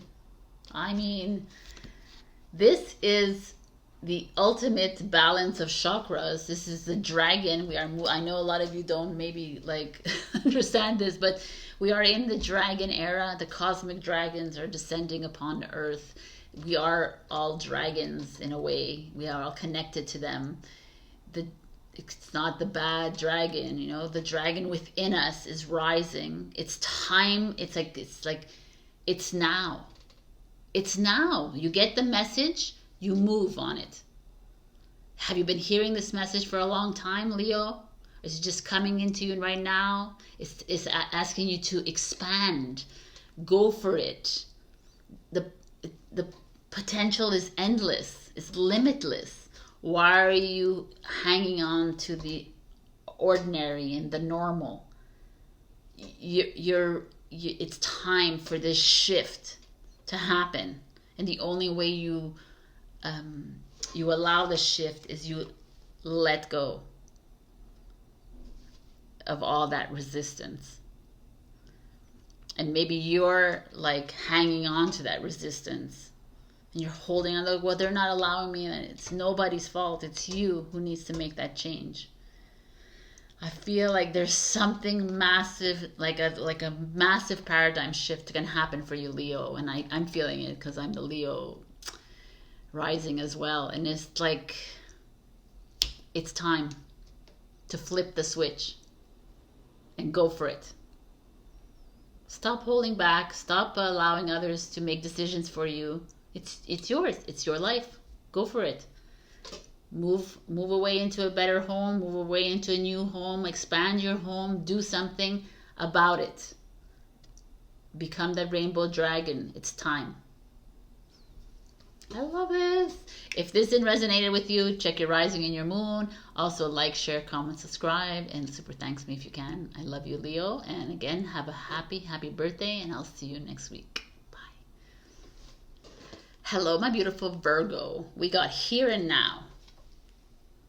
32 is 5, which is change, which is extreme, you know? And so it's like the past, the future, the now. Here and now is the epitome of how we need to be living in this life at this moment in time. It's like in the now, not in the past, not in the future, not in the like whatever. Now. Now is the unknown. Now is the most uncomfortable place for many people because you have no notion of where we are. Because in this moment in time, I am new. I am not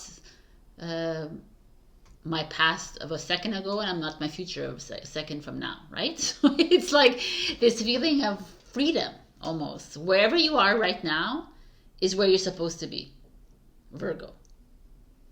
And how does that make you feel? Like right now, just stop what you're doing. Where am I right now? I'm happy? I'm not happy. So why? Why am I not happy? Right now. Like not, yes, like not, like, you know what I'm saying? It's impossible to not be happy and then now. right now. As you see me smiling here, are you not happy?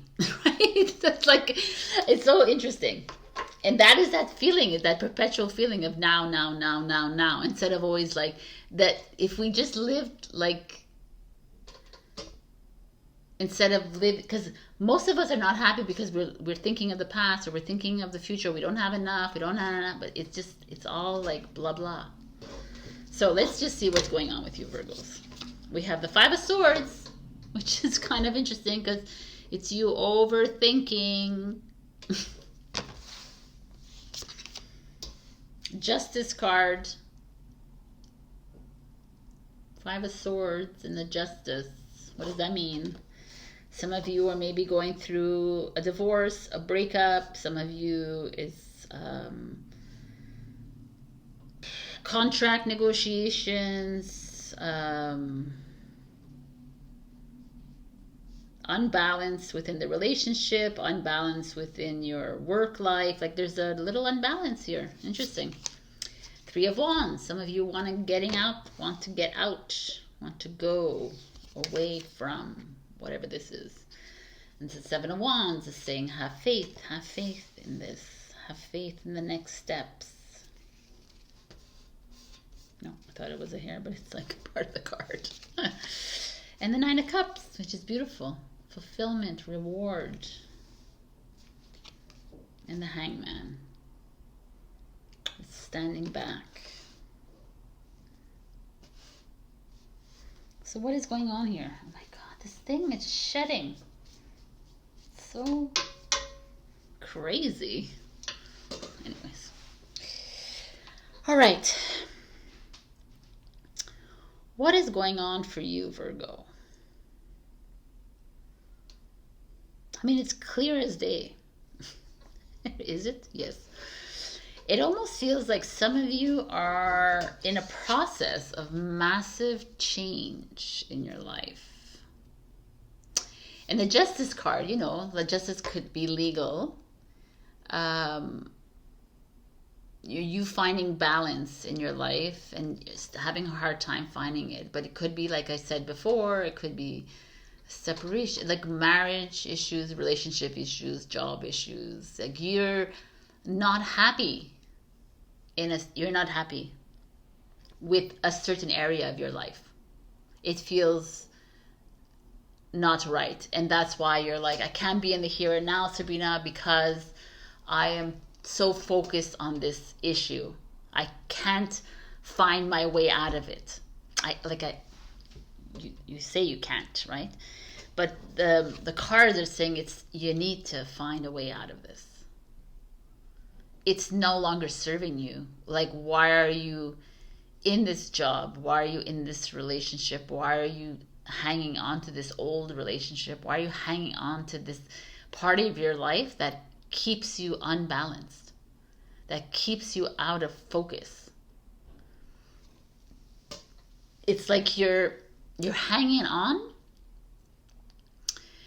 because you're used to hanging on. You're used to the resistance. You're used to the unbalance. You're used to having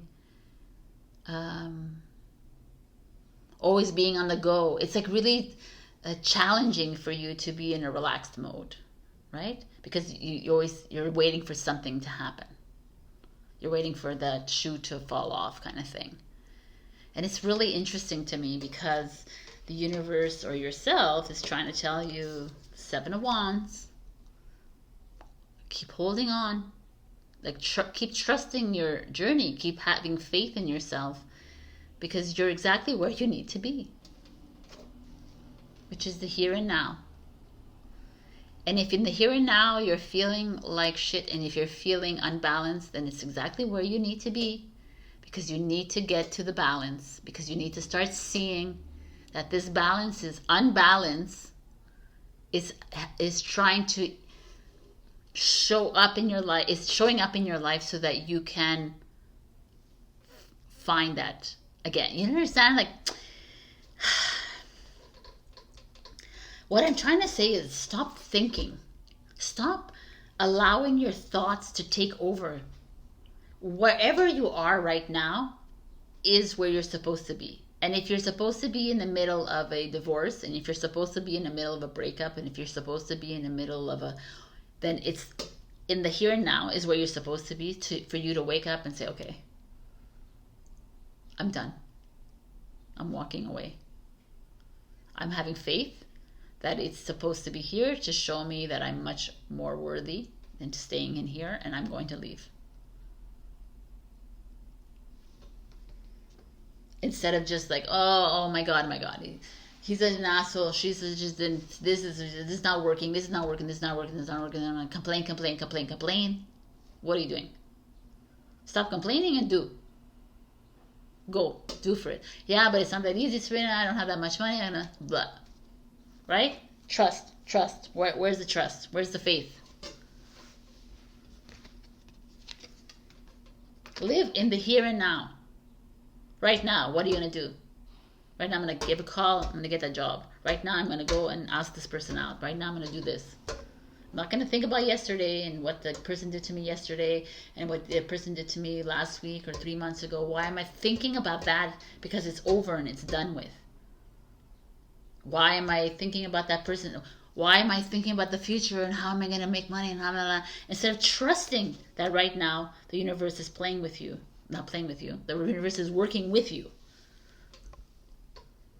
to get to your future. But don't worry about that, because that's already taken care of.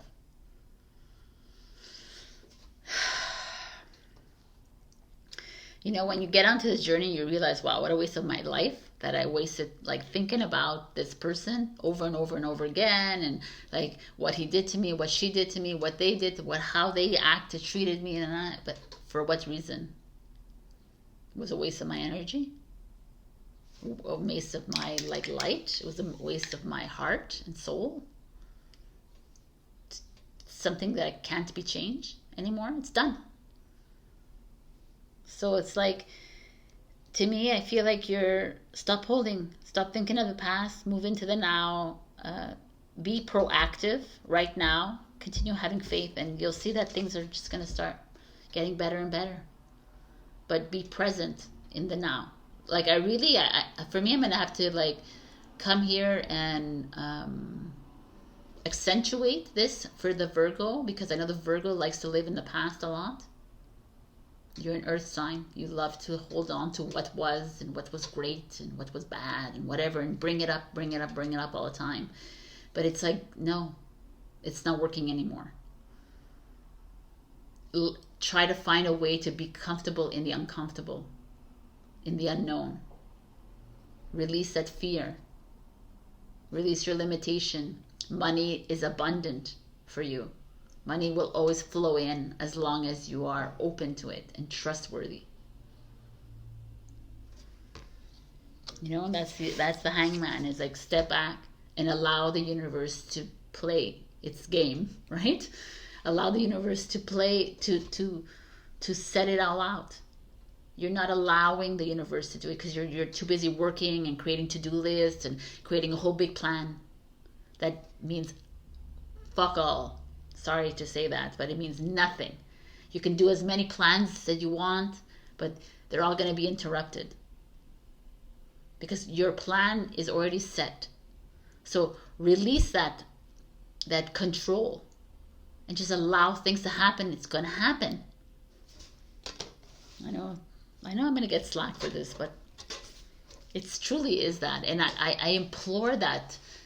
I really push that for people to do that, because you know why? Because when you do that, then it just affects the collective, and everybody else lets go, and we move faster and faster into new timelines. But the more fear you create in your life, the more like disability, the more we stay,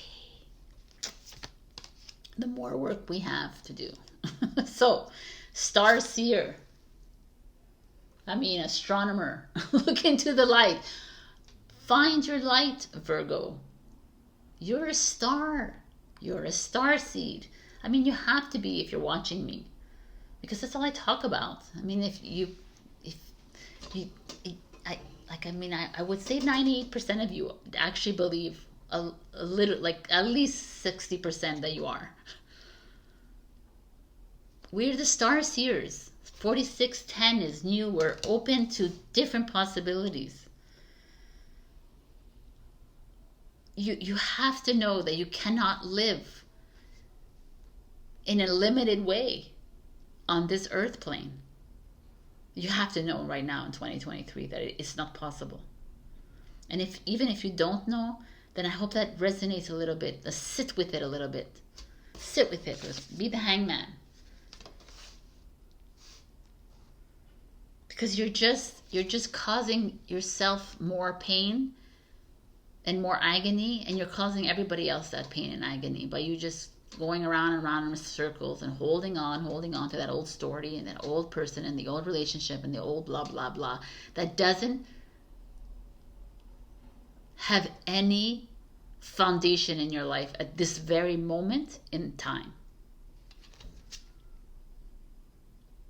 Our ancient future, which is kind of funny that the future came up with the here and now, because if you know, and you've been watching me, then you know I've spoken about this ancient future many times. The ancient future is the future that we have lived already. In 2030, that's the number I'm getting. In 2030, the whole planet ended. It was an apocalypse. We killed the planet because we became robots. And we all came back onto this lifetime to reverse the future, which is that future, which is what we're living now. And changing as we move through it, because as of 2012, a massive change happened, and as of 2022, we completely reversed it. And now we are living a new unknown every moment. But a lot of us keep holding on to that future self, future events, future fear. And it's time that we release the future, release the past, move into the now. Exploration, that's like, explore the possibilities, Virgo. I know it's so difficult and you want to live in your little box world, but explore the different possibilities of your relationship, of your job, of your whatever you are. Like, why can't you be more? Why can't you do more? Why do you want to just live in this routine life? Travel the world, expand, move, go to India, go to freaking Vietnam, go to Australia, go outside of your little bubbles. Leave, right? It's like, stop living this life of habit and routine. It's just not worthy. It's not working. It's not working because you're continuously here. Worried about the next. And the whole thing is like, yo, it's now. What do you want to do now? Every moment you say, what do I want to do now? How do I feel right now? I feel beautiful. I want to feel beautiful for the next few nows, right? It's like, completely love yourself. Greatness is coming your way when you release yourself from, like, you're holding on too tightly. Have faith in yourself. I don't know. These are just beautiful energies. I love this. This is very poignant. I feel like it's very close to the Virgo heart. And it's time to just explore yourselves, your lives, your worlds, the endless possibilities. Step outside of your narrow-mindedness, and it's not to be like mean about it either, because we're all like that. We're all living in this box world, and there's so much more out there if we just let go. All right, my beautifuls, I love you, and I'll see you next week. Check your rising and your moon for other messages, and also like, share, comment, subscribe, and super thanks me if you can. All right, thank you, and I'll see you when I see you. Bye. Hello, my beautiful Libra. We got all that glitters. Number 16, which is a 7, which is moving into yourself, having faith in yourself, truth and consequences. All that glitters is not gold.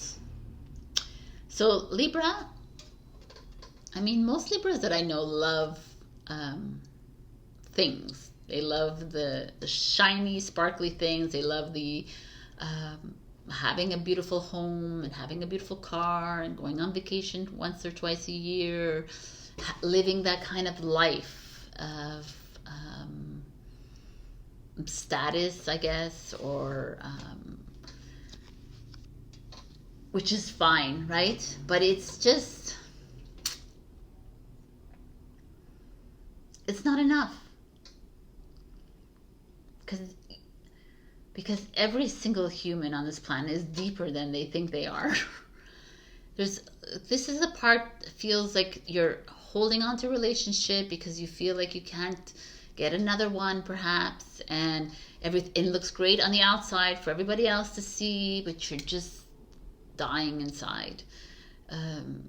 You feel lonely in your big home. You feel lonely in, there's this part of you that knows that there's something better, but you're resigning yourself to all the glitters around you. So, these are general readings. Doesn't mean that every single Libra feels like this, but I need to express that. So just let's see what's going on here. We have the King of Wands. It's the Leo energy. Could be Aries, Leo, Sagittarius, but it's King of Wands is this beautiful energy. I love him. Very sure of himself, very cocky, very confident, very loving, kind, but strong and fierce. Could be you, could be someone in your life. The Ace of Pentacles in reverse. Interesting. The Ace of Pentacles in reverse. The Ace of Pentacles is money, stability, investments, but in reverse is not. So what does that mean? Could be someone in your life that is pretending to have money but doesn't. Someone in your life that has stolen money from you. Someone that seemingly was stable but is no longer. Maybe it's you that is like bankrupt. An investment gone bad. Interesting. Let's see what else. The Queen of Cups. Just Cancer, Scorpio, Pisces, and a Cancer energy. The Six of Cups in reverse. It's like someone from your past. The Chariot. It's a Cancer again energy. Moving forward, victory, which feels good, and the Eight of Cups, so moving again. Okay, guys, Libra, this is so interesting. This is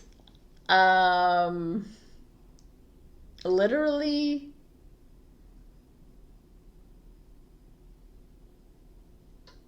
okay. This is like a father, mother, a husband, wife, a partner, very like an energy, like an older person energy, right? Or it could be younger, whatever. If you're younger here and watching this, it could be a couple energy, romantic or not, but really does feel like a partnership or a parenting that have either like failed you when it comes to money. They like a home. You feel unstable, you feel, you almost feel tied, like you feel unworthy when it comes to money. You're feeling like you once had money, or you once experienced, I don't know, there's something weird happening here. One second.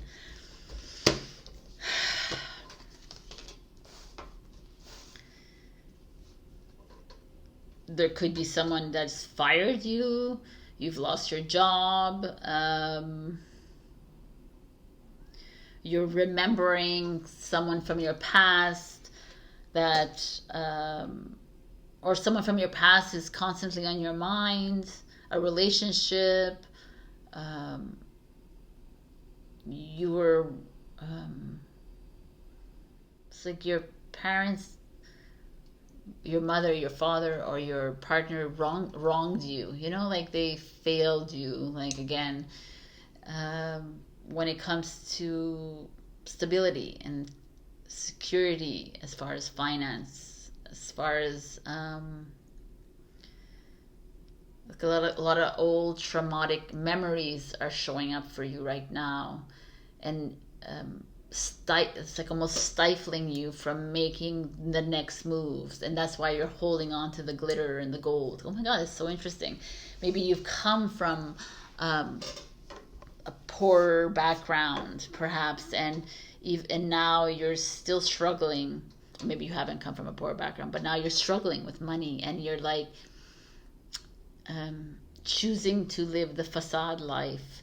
There's a part of you that knows that there's something better, and you're just like, you're remembering your past and it was really rough, and so you're holding on to this relationship, you're holding on to this business, you're holding on to this job, you're holding on even though it's not giving you the money that you deserve.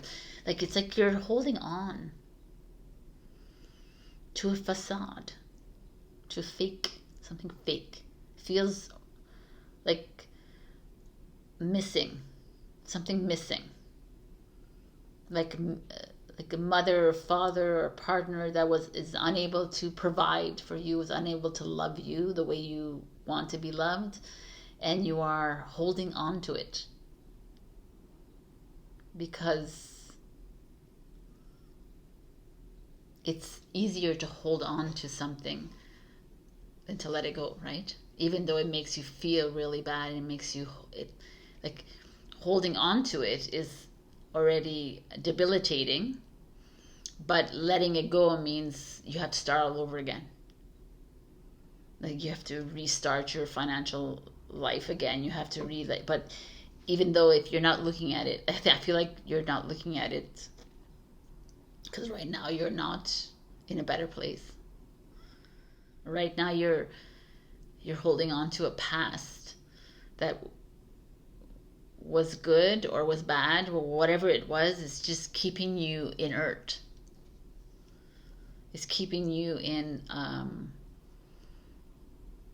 a very fake scenario. Like, you're not.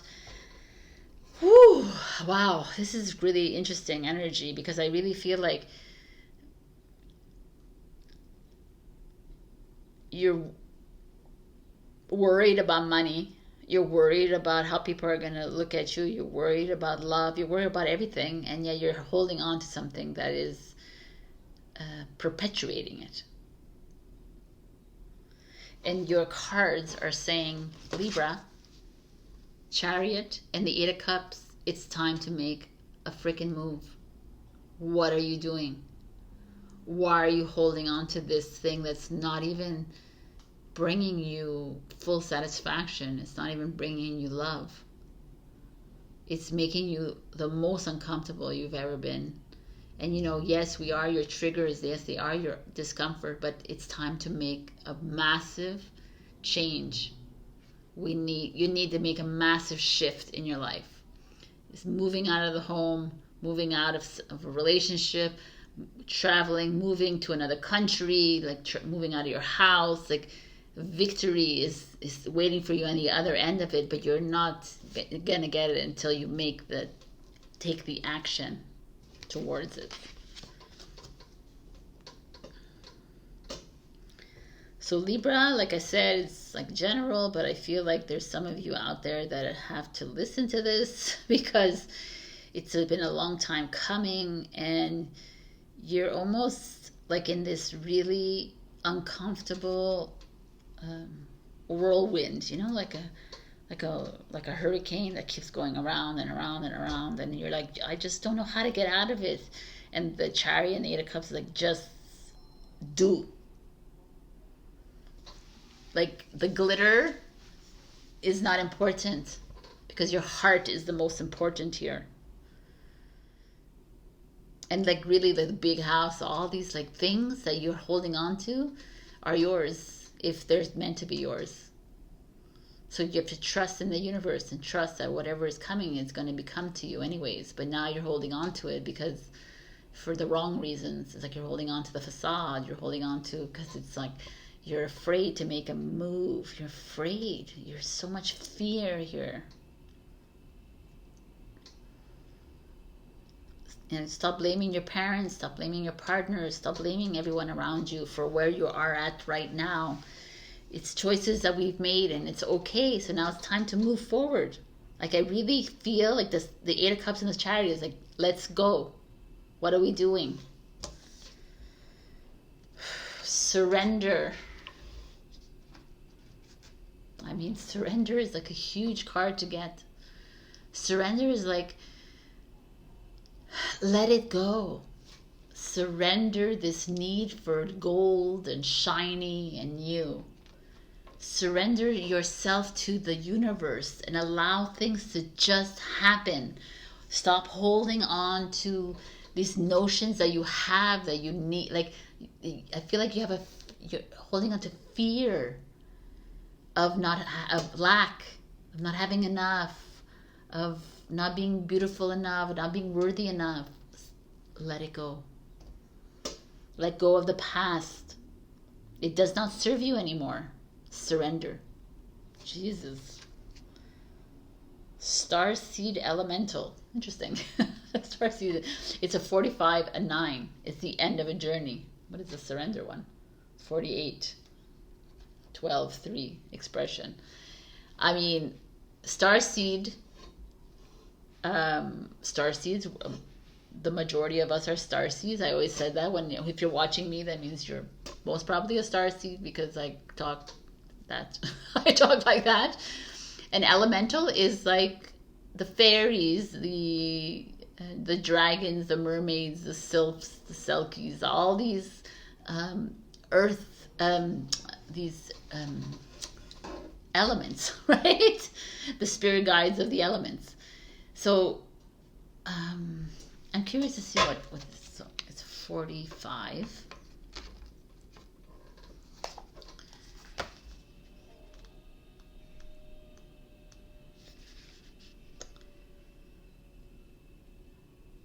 I like this.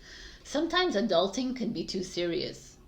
When this happens, bringing a childlike, lighthearted sense of play to your perspective can be the most productive way to rebalance. Facing challenging circumstances with inquisitiveness can bring joy to whatever we are accomplishing. Imagine stepping into a child's shoes and seeing how they perceive the world. If you have a problem, consider how a child might solve it. I know, that's really cool. You're encouraged to add inquisitiveness, fun, and laughter to your reality. This card may signify the presence of a child in your life. I mean, this is beautiful. I guess that's the elementals, right? The fairies, the pixies, all these things. This is fun, bringing the fun back into your life. Going back to the innocence. Going back to why am I in this relationship? Why have I put up with my father, my mother for so long? Why have I allowed this to take over my life? To surrender to it and allow and just let it go. Retreat. I mean, the retreat to me is like self-love, relaxation. Go into, like, maybe this is just like go to a spa, go to take some time off for yourself, to refocus, to really look at things in your life, to really pay attention, to ask yourself the questions. What am I really doing here? Am I holding on to something that is not real? Am I afraid? You know, we all have fear, we all have anxiety, we all have that. It's just owning up to it and becoming aware of it. Because whatever this is asking you to go. It's to make a massive, massive move in your life, Libra. It's the only way out. And I can't stress enough. Like, I know a lot of people are so worried about money and so worried about this, but you are an abundant starseed. The moment you release this fear of not having enough is the moment it all comes in.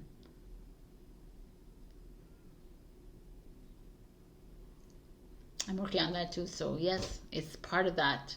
Take some time for yourself, Libra. Things are going to start looking up as soon as you start looking up. And you start trusting and surrendering to yourself and really, truly going back to the beginning. All right. This is your message, Libra. I hope this resonated. If it didn't, check your rising and your moon. Also, like, share, comment, subscribe, and super thanks me if you can. You know, like, it's 2 weeks. I was supposed to come that last week, so I guess this is like a... I don't know. I just feel like these energies are beautiful. The more challenging they are, the more beautiful they are. Because it's time to awaken to your true essence. I love you. Bye. Hello, my beautiful Scorpio. What do we have for you today? We have Yang, which is the #1 card. Yang is the yin, yang, the divine masculine energy. I mean, what do we say about divine masculine energy? Right now, they are kind of dormant, but their actual energy is strong, domineering, proactive. They are the warriors, they are the conquerors, they are the doers. They are the ones that initiate, right? They're the I'm going to go ask someone on a date kind of person. I'm going to go start my business without the care in the world if everyone else is negating me. I'm going to do this because I don't care what everyone's saying to me. I'm going to say this. I'm going to feel this. I'm going to whatever it, right? That is the yang energy, divine masculine of yore, that we are trying to call up again because the divine feminine has done their job and now it's time. So I kind of feel like maybe you're guiding this new divine masculine. Maybe it has to do with you guys. Maybe you need to work with some divine masculines and bring that out in them if you are on this healing journey. But I also feel like it's very initiative, like take the initiative and run with it. The Queen of Swords, as she is a female energy, she is the badass of the female energy. So it's kind of cool that she's showing up, and she's a Libra energy. She's like this justice, fairness, balance, but don't get in my way kind of energy. Right? So, ooh, the Seven of Swords shows up underneath her. Seven of Swords, this I'm going to steal your idea and run with it kind of idea. Like that's what I'm getting right now. I'm a cheater, I'm dishonest, I don't care about you, yeah, so that's not nice. Let's see. Ace of Swords, lots of swords. Swords are Aries, Gemini, Libra. This is Libra, 7 is Aquarius. Aries, Gemini. Did I say Aries? Yeah, Aquarius, Libra, Gemini. And the Ace of Swords. New ideas, new communication. Page of Wands, new ideas. Look at this, lots of new coming in. Eight of Cups is leaving something behind. Maybe the Seven of Swords. And the Page of Cups. Page, Ace, Queen. Like newness. Love, by the way, Page of Cups. Just so you know. All right. So, lots of interesting development here.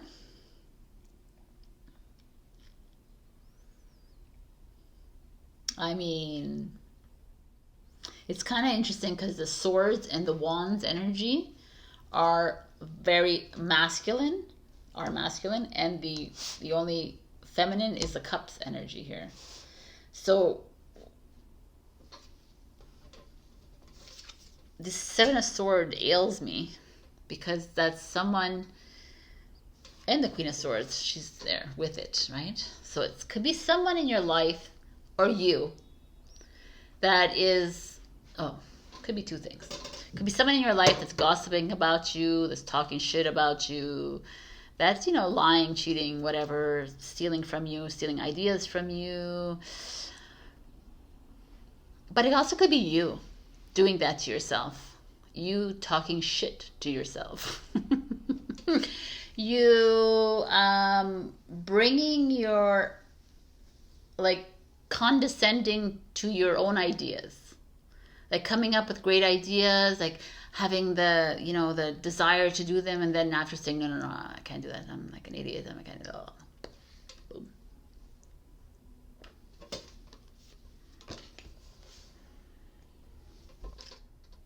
But a little, like, it could be you, but a little part of me is like, feels like there's someone around you that not so obviously is bringing you down,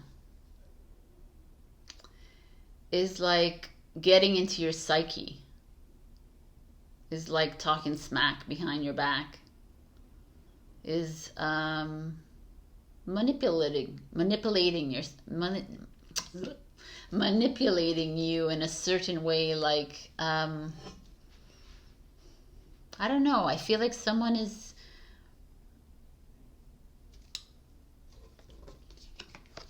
it behind your back? If the Queen of Swords is here, I'm not sure. Is it like someone directly saying it to you? Could be. And that's why the divine masculine energy is here. Is like, okay, guys, don't take this shit anymore, Scorpio. Let everybody talk around you. Who cares? Who cares what they have to say? Who cares what they're doing? Who cares what they're like gossiping about you? Who cares? Let them do that. You know, let them play their little games. Like, this is like a little game playing. People like stealing ideas from you. I don't know why I'm getting that. I'm getting that a lot. Someone stealing an idea from you. Someone lying to your face. You know, like that kind of energy. And it's like, let them. Because to me, there's like, you have an amazing idea. You've been sitting on these ideas for a long time. You have a lot to say. You have a lot to express with this Ace of Swords. You have a lot to share with the community. You have a lot to share with your family, your friends, your people. And the Page of Wands is like, what are you doing? Let's go for it. Wands energy, right? Fire energy. Aries, Leo, Sag. Aquarius, Libra, Gemini. Let's do it. Like, stop holding back. I almost feel like you were holding back because of this Seven of Swords energies, because you almost allowed them to get into your head. It could be a mother energy, by the way. It could be someone older than you, a woman, mentor. It could be like a sister energy. You know, it could be someone in your life that is that finds a way into your psyche. And it's time to let it go. It's time to create. It's time to put out that book, write that book, create that film script,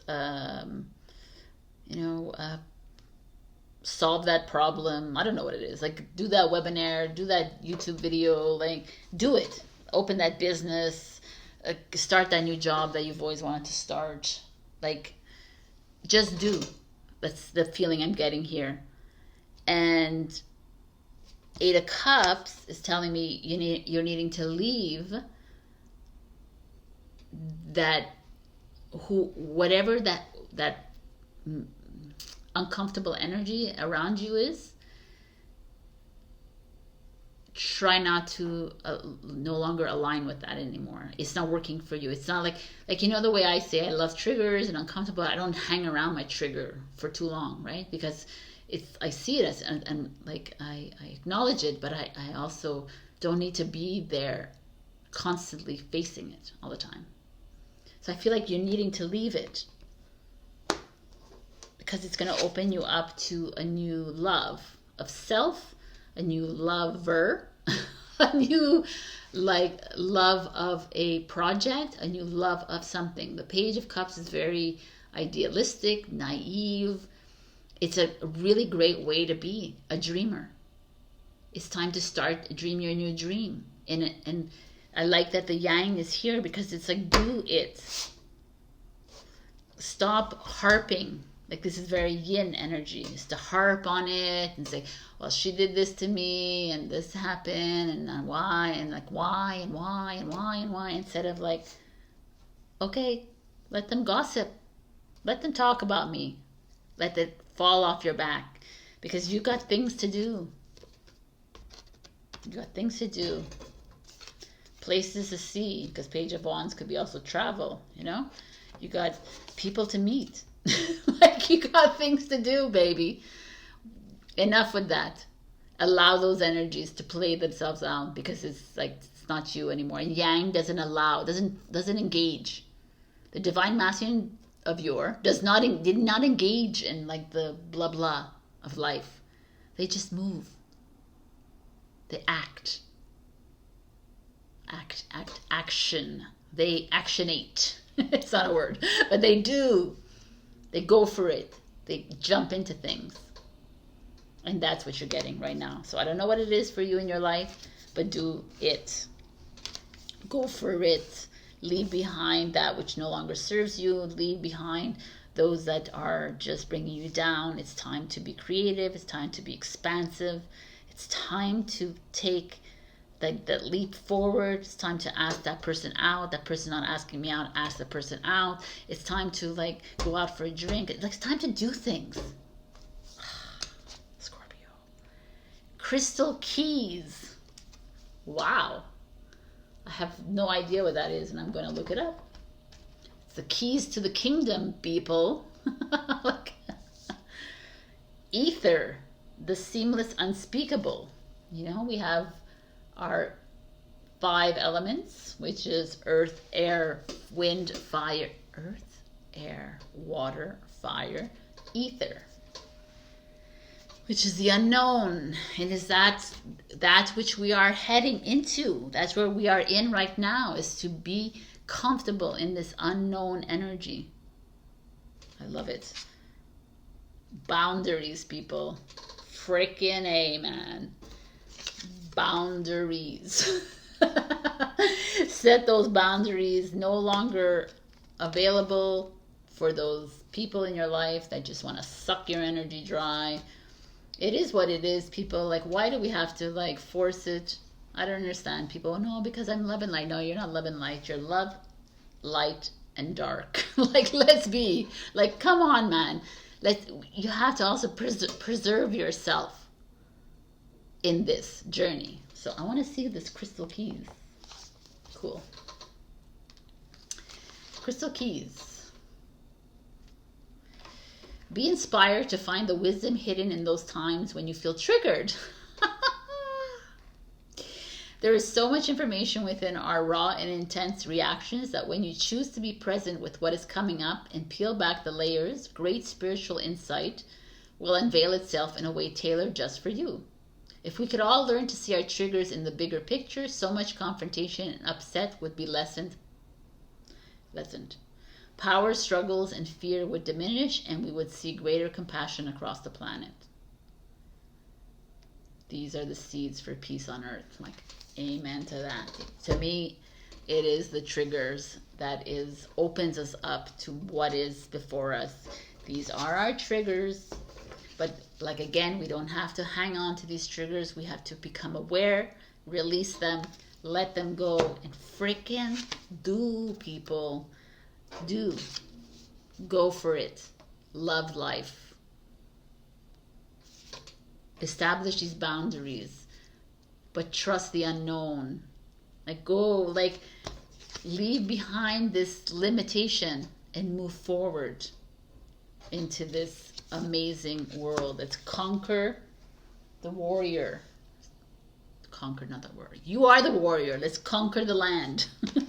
All right. I love you. And check your rising and your moon for other messages. Also like, share, comment, subscribe, and super thanks me if you can.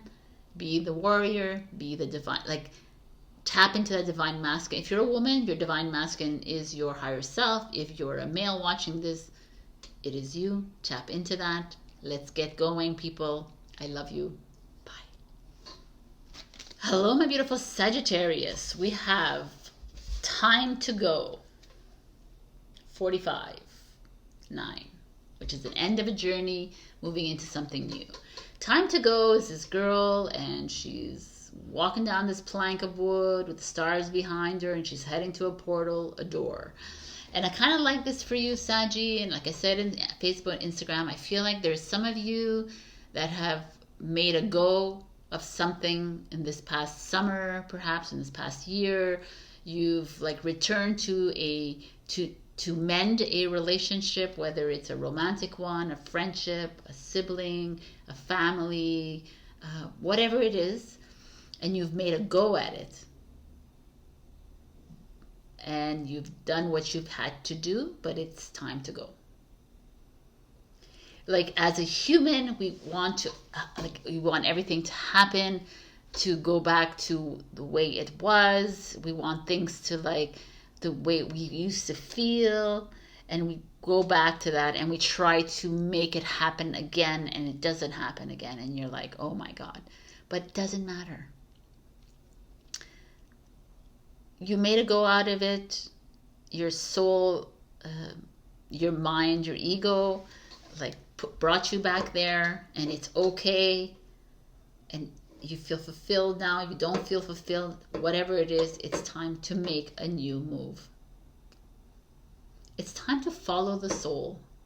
The soul has been guiding you this whole lifetimes, and it's time to listen. Because I think more and more as we move into this, we realize more and more that there's so much more than just this little life that we are living. We have so much more to dream up.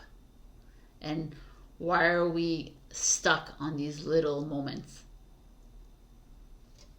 So, when we have so much ahead of us. Here, this is you. I was like, there's something missing here. Okay. Justice. Justice could be balance, a marriage, a separation, a breakup of whatever it is. Mirror, shadow, whole bunch of things here. It's a Libra energy. The Five of Swords, Aquarius energy. Five of Swords, you see her, she's battling with this little mouse. She's sweeping him away. The Five of Swords is a revenge energy. It's a icky energy, like a lot of, so this here, this past energy doesn't feel great to me. The Two of Cups is soulmate energy, twin flame energy, coming together. The Ten of Pentacles, people, it's fucking awesome. It's like happiness, health, financial stability. Wow. Okay. The Emperor could be a father energy, could be a partner energy, could also be, let's see what it is, because I want to see what the next card is. And the Sun in reverse. Wow, why is the Sun in reverse? Okay, time to let go.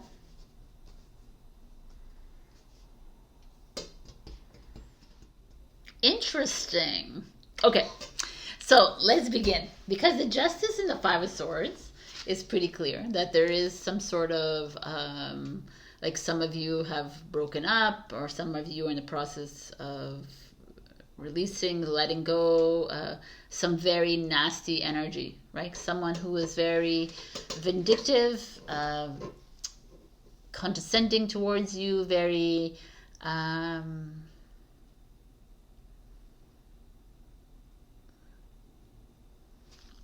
for lack of a better word, like a low vibe energy, someone who manipulative a little bit,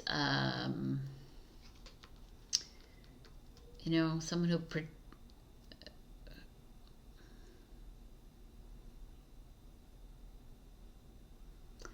made you feel unworthy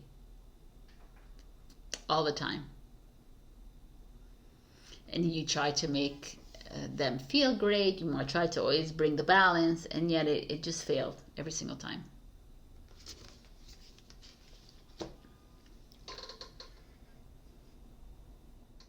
To me, it's a very uncomfortable feeling. It's like you spoke your truth, they didn't.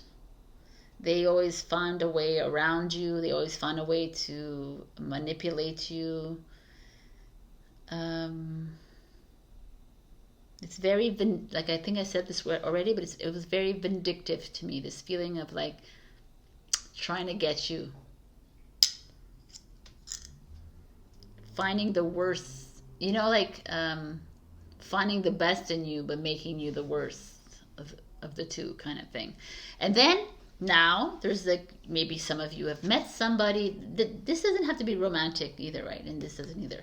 Some of you have met someone that has like, your heart has exploded, you found some stability, you're finding something precious in your life. You could be even single, like finding the love within yourself, finding the abundance around you. Like this energy probably showed you who you really are, showed you how much love you actually have to offer to the world, how much abundance you have, show how much you know, it came in, it triggered you for a reason to get you to this place. But I gotta tell you guys that the Emperor with the Sun in reverse, to me, speaks of someone trying to come back into your life. Someone coming, trying to control a little bit your life again. You know, someone, or you trying to control your life. And it's not working. You can't. Like, I don't know. Like, this is like a father, a partner, a boss, or like it's a very divine masculine energy that feels that they have some form of control over you with this chess piece, and you allowing them to come in, you resisting them, but they're almost dimming your light. So what I'm finding here for you right now, Sagittarius, which is very important for you to pay attention to, is that you have an energy around you, or many energies around you, that have been trying to break you down. And you're like, no, I gotta go now, right? You've been trying to let go of them. And now, and you found, like, some of you might have found a new love, have found your partner, have found that stability, or you found that love, self-love within. You found that confidence, you found that abundance within yourself, you know, either one. And still, as you move along this path, there's someone in your life that is does not want you to live a happy life, does not want you to be in full loving of yourself and of others. And I hate to say this because it feels so true that this Emperor person in your life would prefer to, like, an Aries energy. The Sun is a Leo. This is like someone who wishes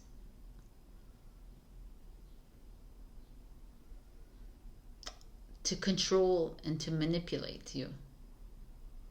And it's going to make their way back into your life. And I need you to be careful about this energy here.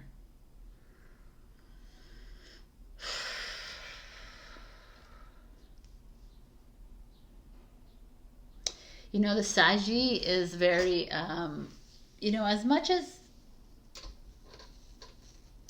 you're not a romantic kind of person, but when you do find love, you are very loyal, and there's this part of you here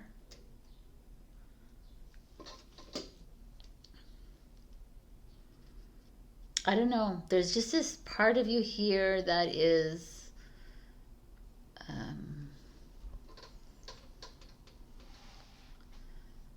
stubborn, perhaps. That this person will come in and try to woo you back into their life, but it's not for the reasons that you think. And you want to live in that la la land, but they won't bring you anything new. And they're here to steal the spotlight from you, kind of thing. They're here to dim you. I almost want to pull again for you, but let's just see the advice and see if I need to pull again. The advice is awakened awareness. Clear. The sound of the universe. Enlightening. Why is this like this?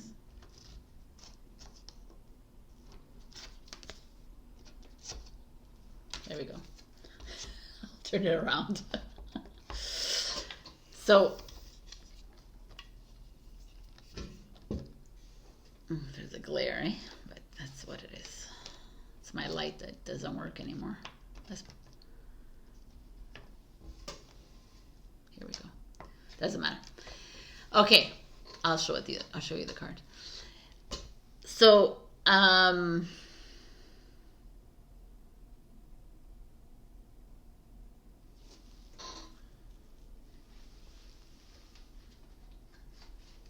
actually going to pull a card for you.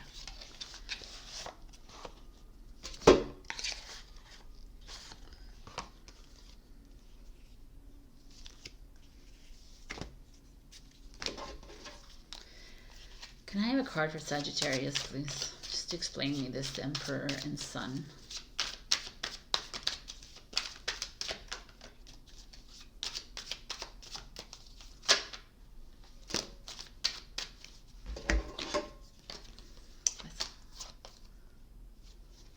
Okay, the Lovers shows up.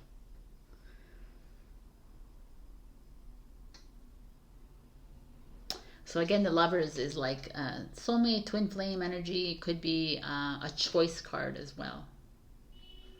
And I just got a flash, like the Emperor coming in with the Sun in reverse is almost like the Emperor being a trigger, right? The Emperor bringing up the discomfort in you. It could be within an old relationship. It could be a twin flame energy. It could be something that's meant to dim your light at this very moment in time for you to awaken, to step into this awakened awareness of self. Like say, okay, because you've gone through some sort of ending of a relationship or whatever it is, or job. It could be a job as well with the Justice. It could be anything really, but someone has backstabbed you is what I'm getting.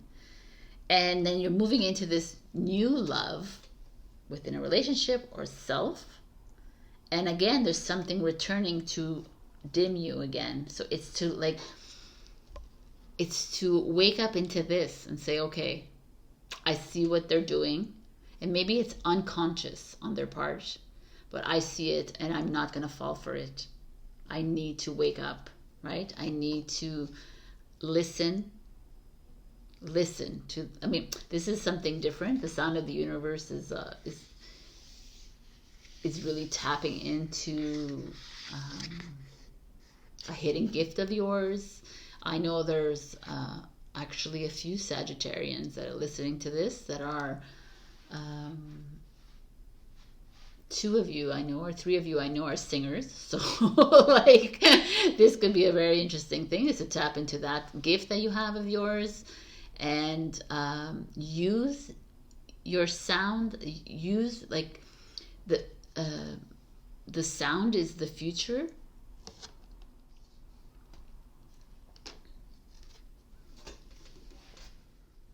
I don't know, I just got this flash. Is the sound, like the sound have to do anything with this Emperor? Like, is it someone who is taking away the sound from you? Who is trying to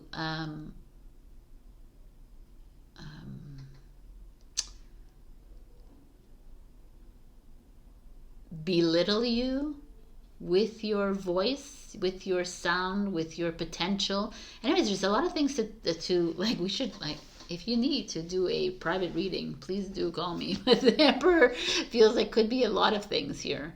Someone around you taking away your power of sound and you not allowing that to ever happen. You hear me? All right.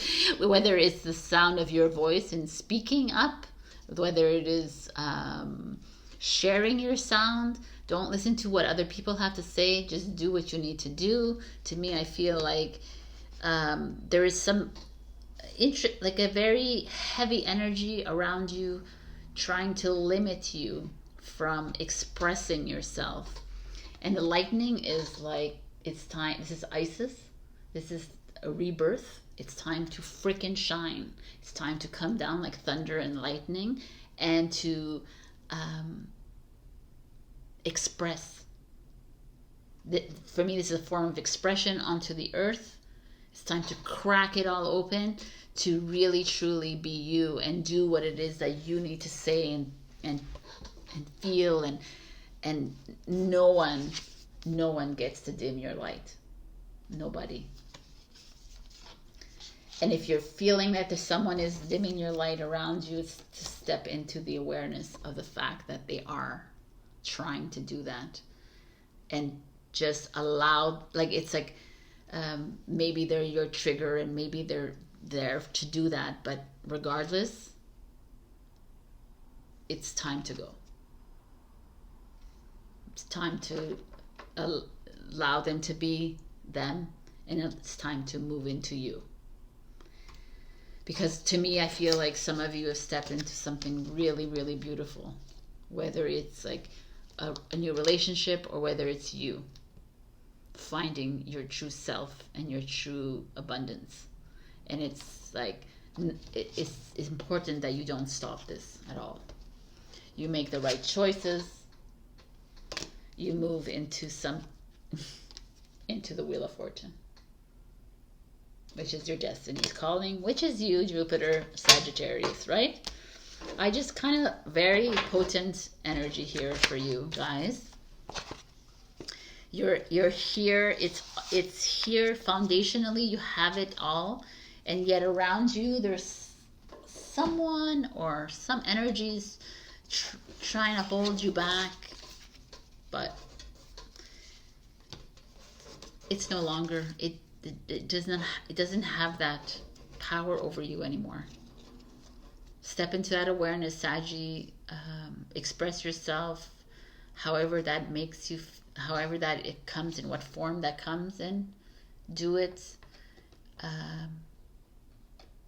But don't hang on to those energies that are weighing you down. It's not worth it. It's time to be the lightning.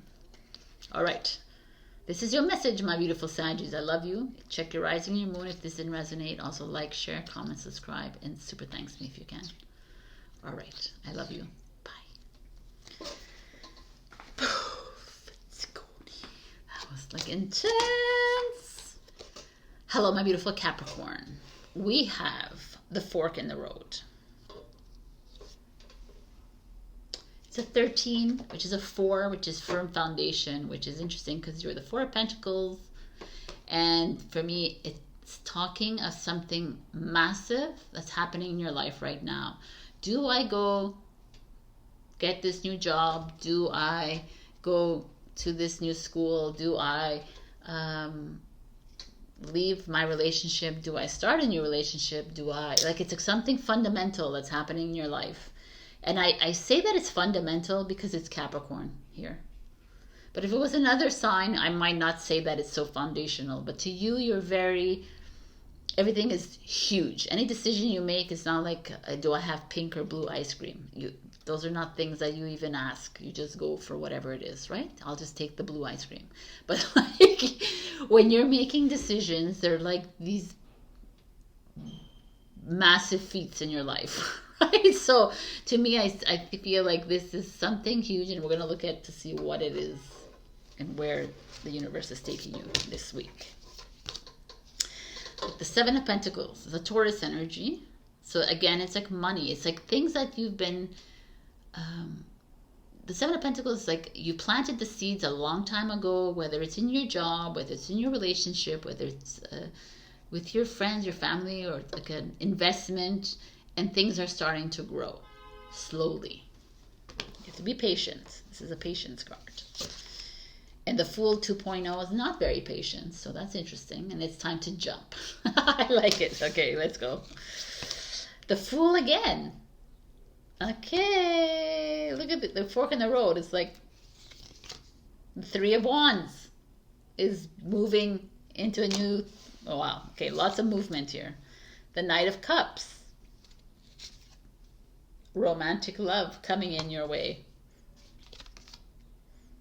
The 4 of Wands, people, is marriage. It's celebration and success. So, well, I mean, the fork in the road could be, do I get married? Do I get divorced? Do I jump into a new relationship? You know what I'm saying?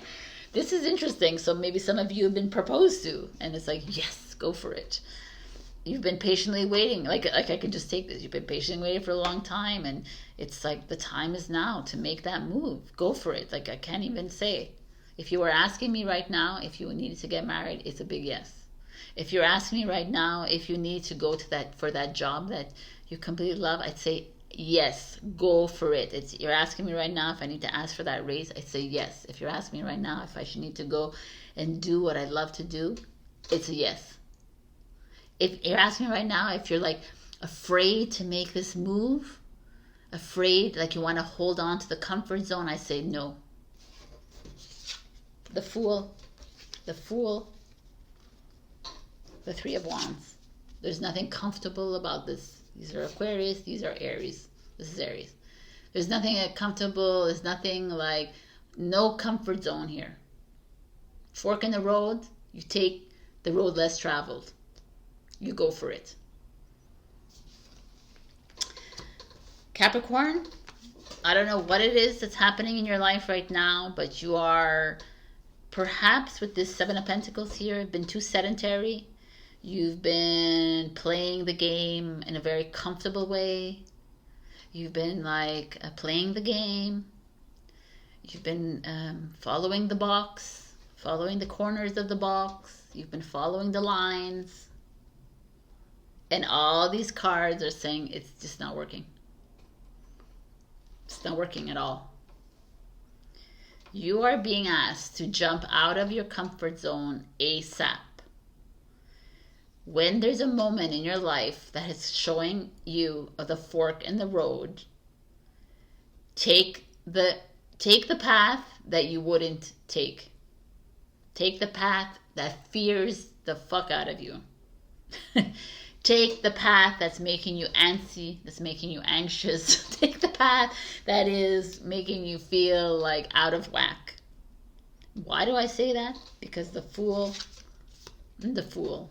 Aquarius, and Aquarius 2.0 is up here showing you that this is take the risk. Jump in. When it comes to love, are you in a new relationship? Are you in a long-term relationship? Are you single? Go ask that person out. Why are we living in a boring relationship? Why are we holding on? What are we holding on to? Is it because of the kids? Is it because of the box? Is it because of what everybody else? What are we doing here? Why aren't you living the life of your dreams? Is what I'm seeing here with these fools. What is living the life of your dream? It's doing the things that excite you. Doing the things that bring passion within you. Doing the things that, not the things that are like blah, blah, blah. Which is Capricorn, Capricorn, Capricorn. Which is Capricorn, Virgo, Taurus. We follow the lines. Freaking boring, man. Get out of those lines. Time to make a freaking move. Three of Wands. It's very interesting because the Two of Wands is the fork in the road. At the Two of Wands, the Emperor is like, do I go marry the Empress? Do I just rule the countries and the lands and live my boring life? And he chooses to go marry the Empress at the Four of Wands, right? So it's like right here in your face. So I don't know what is going on with you guys, Capricorn. If you're feeling you're needing like a push when it comes to love, a push when it comes to your job, a push when it comes to your schooling, your friends, a change is here. Very much so. Like if you're single, there's definitely a beautiful relationship coming in that is very commitment worthy, very like marriage material, if that's what you want, or partnership material. If you're in a relationship, it could be a strengthening of it, like a new lease, a new path in it. But whatever it is, it's a feeling of new. It feels to me like you're ready to move into pure love and pure joy. but it's radical, you know, with these two fools. It's not a simple movement. It's like you've been easy and comfortable for the longest time, and the fools are like, yo, it's get uncomfortable, get triggered, and let's go. So if there is something that's uncomfortable, I'm saying go for it. Right? It's like very clear. Throat chakra, express your truth, people. Like, I love that. That's amazing. So stop holding back. What is it you need to say? Do you need to say something to this Knight of Cups? Say it. Do you need to say something to the Three of, like, do you need to, like, they're not really people here, like the Fool is people. Do you need something to say to the Fool within you that's urging you to make this crazy move, that's urging you to go get that job, to open that business, to move into that house, to like go traveling all around the world? What is it? It's time. Throat chakra, expression here. If you didn't listen to my intro, it's like I'm gonna open up that throat chakra for you. Feel it within your throat, people. This will shake it all up. Literally, when I'm feeling shy and something, I just shake this rattle on there and it works. So, wow, sacral chakra, the core of creation. The sacral chakra is down below here. This is like sexual energy as well as creative energy. This is huge. Here and there. It's like, it's kind of like beautiful because with this Knight of Cups here,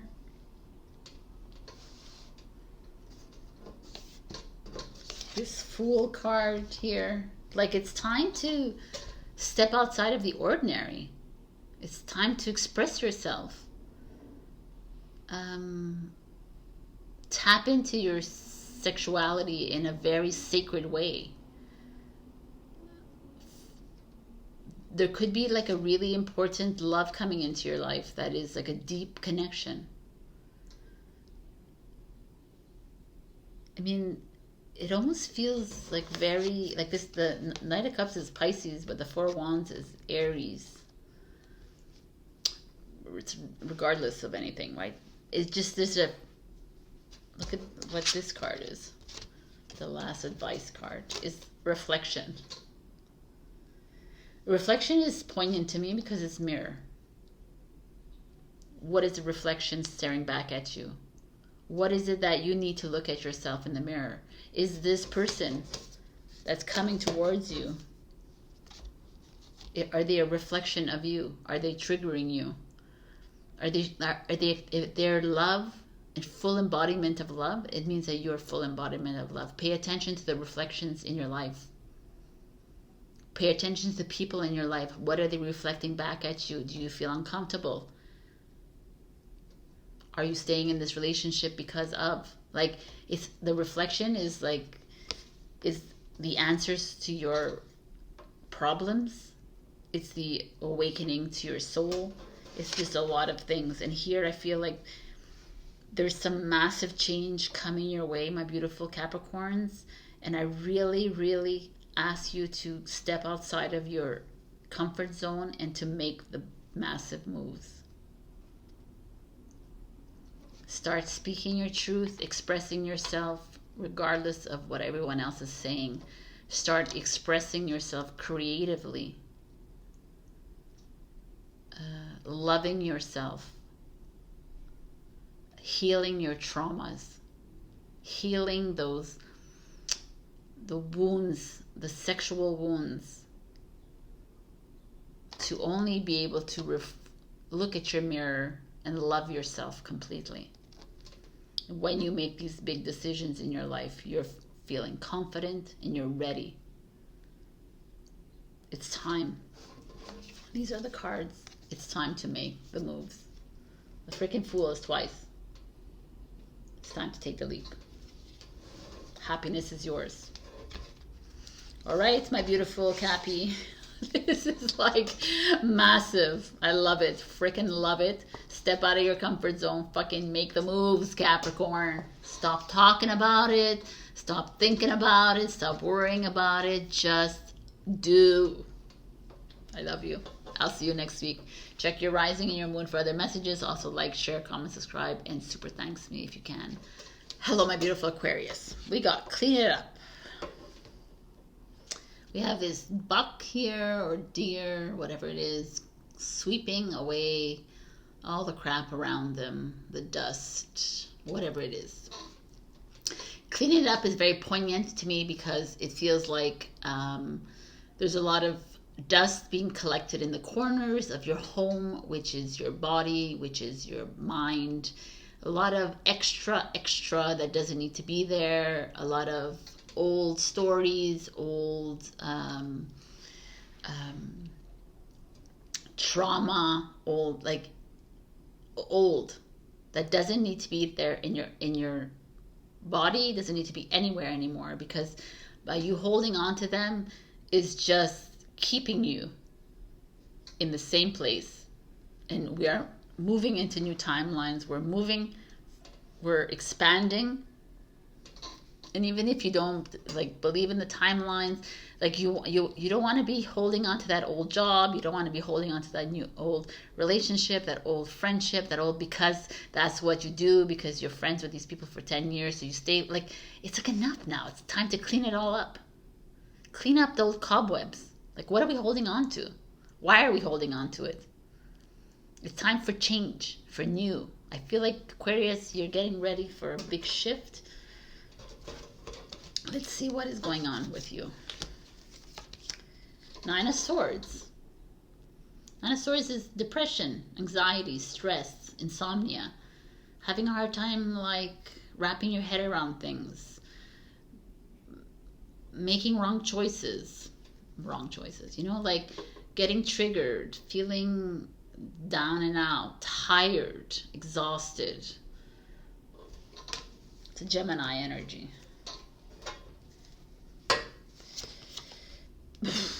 Interesting, the Nine of Cups.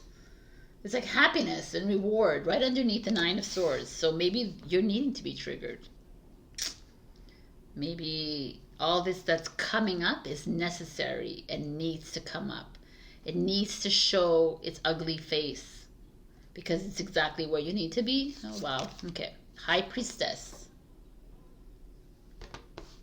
Connecting to your third eye. The world. New beginning. Travel. Four of Swords. Finding peace with yourself. And the High Priestess again.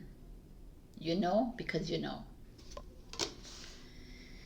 So, what do we have here? We have you cleaning up some old shit that's no longer serving you. It does not belong it doesn't belong anymore. I think you know it. And you're like, yes, I know, Sabrina. And I've been cleaning it up. I'm feeling clear. The vessel is clearing itself. The mind, everything has to release itself, but it has to come up. It's not fun. It's ugly. It's actually ugly, whatever's coming up. And it's time not to brush it away. It's time to allow it to flow in and out of your body. Acknowledge it and say, okay, you've come up. I still love myself, and I'm going to let you go. I forgive everyone. I forgive whatever has happened in my life. It happened for a reason, to bring up, to shake things around in me.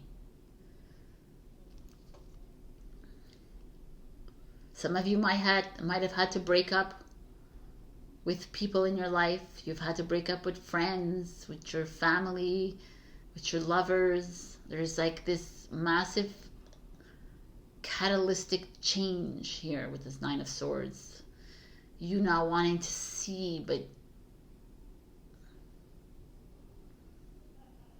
the crows are not letting you have it. They're going to show everything to you. It's It's like, open your eyes, because it's the best thing for you right now. And you might not understand it, and you might get upset at this reading. It's like, you don't get it. But it's here for a reason. It's helping you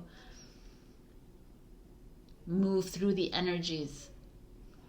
It's helping you see the ugly. It's helping you see those that no longer serve you in your life. It's helping you see that job that doesn't bring anything to you. It's helping you see all of this. It's time to clean it up. And it's so funny because the High Priestess shows up twice here. And it's like, you have forgotten who you are, Aquarius. You've forgotten how intuitive you are. You've forgotten that you know. You just know.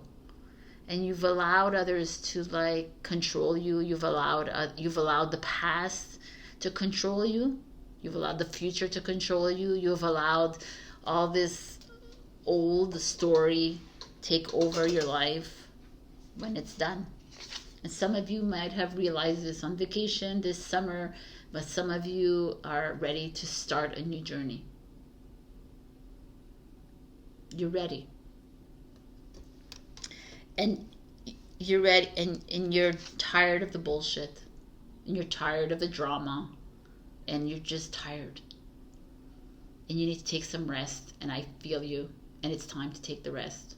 Drink the water, take a step back, say goodbye to, like, it's not even saying goodbye to anything. It's just like,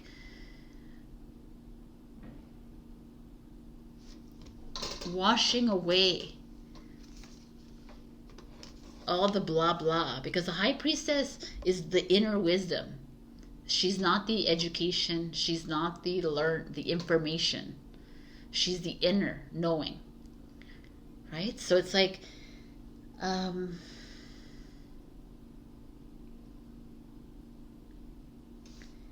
the universe is ready for you to step into something completely new, but you're needing to release this, Aquarius. You're needing to, we can't have you,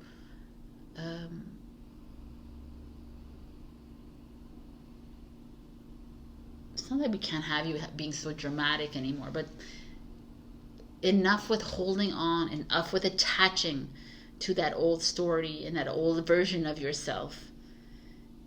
Like, remember who you are.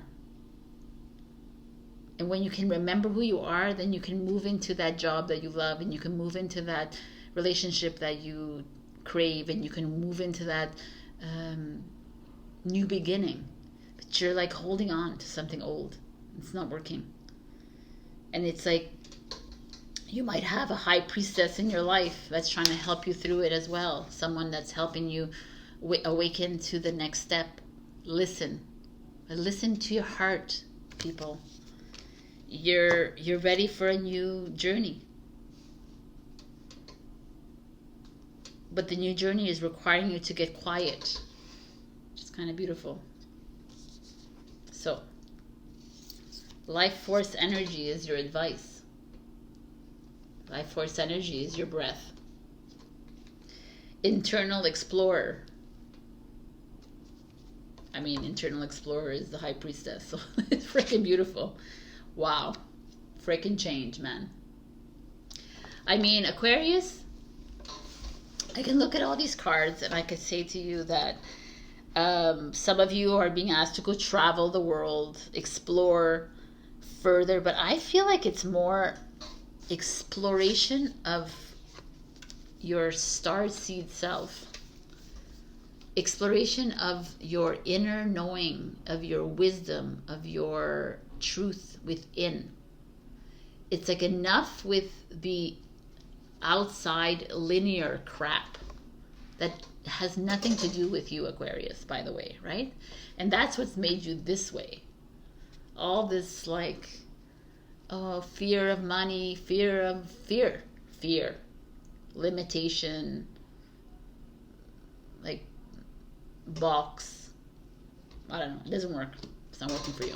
Don't worry for me. It's time to clean up the box and actually open the flaps open, kind of thing. Like, you don't survive in a box, Aquarius. That's clear as day. And if you're an Aquarius and you're living in the box, then you're forcing the situation, when really you are, the wisdom is like weaved within you. It's there and you know what to do. Just some of you have not been paying attention.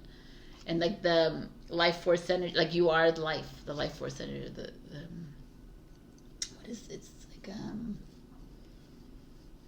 in Reiki it's Chokure, I think. Chokure, you know? It's like sorry, I'm like lost in my little world. Like we are life force energy. We are the breath keeps us alive.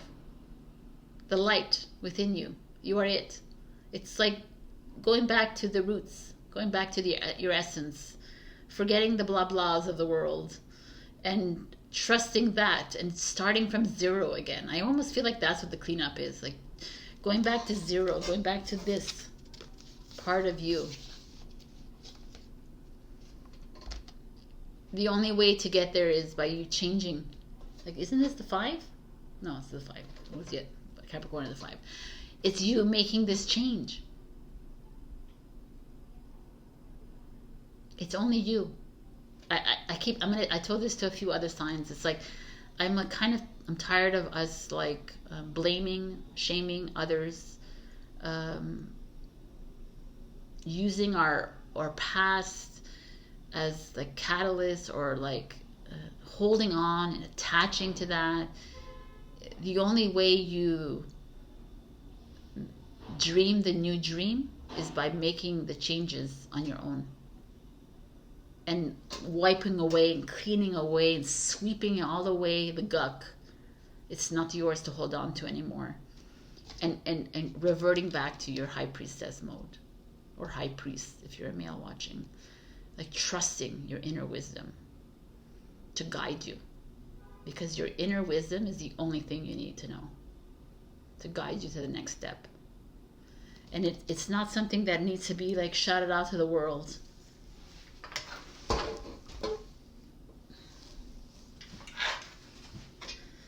It's something that you need to do within you.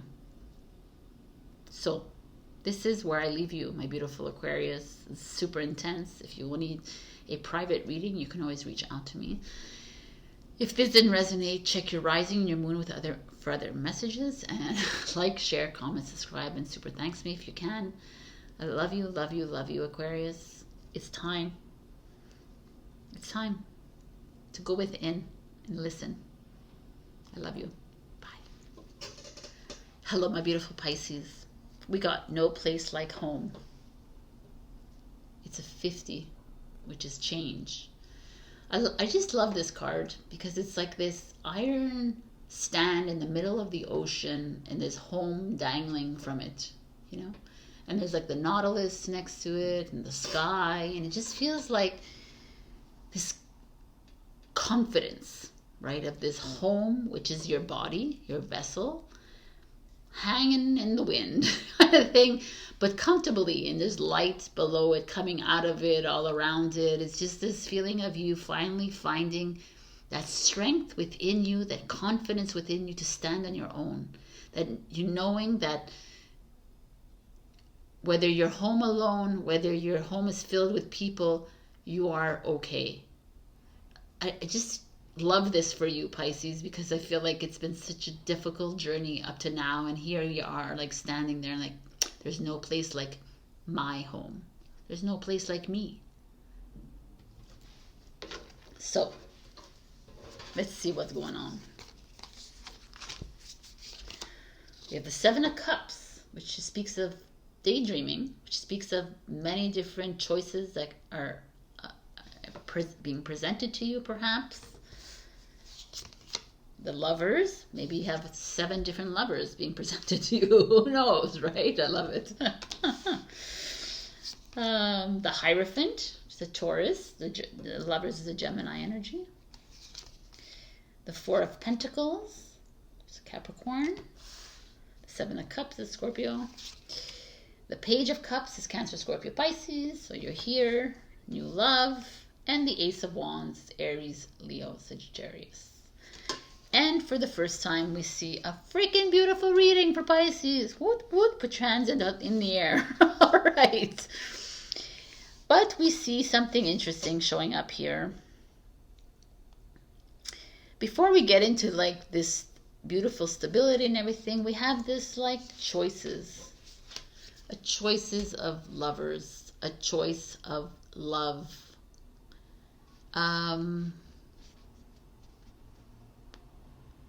Making decisions of who you want to live in your home, kind of thing.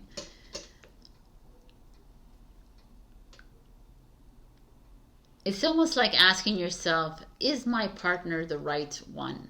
I know it's like random, and it could be random, but it could be pertinent to some of you. Are there other choices out there? Have I missed someone? Like, am I settling? Is this the harmonious choice for me? It's a pertinent question to ask, right?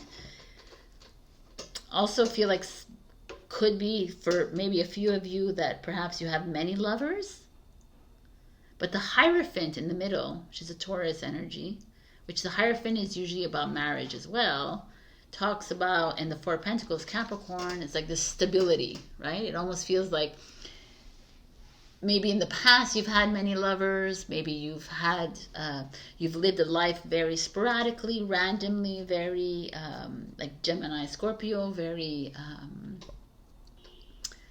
Scorpio's not light, but Gemini is light, more light and fun and like flirty kind of thing. And there's a part of you that wants to get serious about finances, about your relationship, about your home, about your spirituality, about just like your Pisces. So yeah, your Pisces is normal. It's like emotional. It's very out there. And a little part of you just wants to get grounded.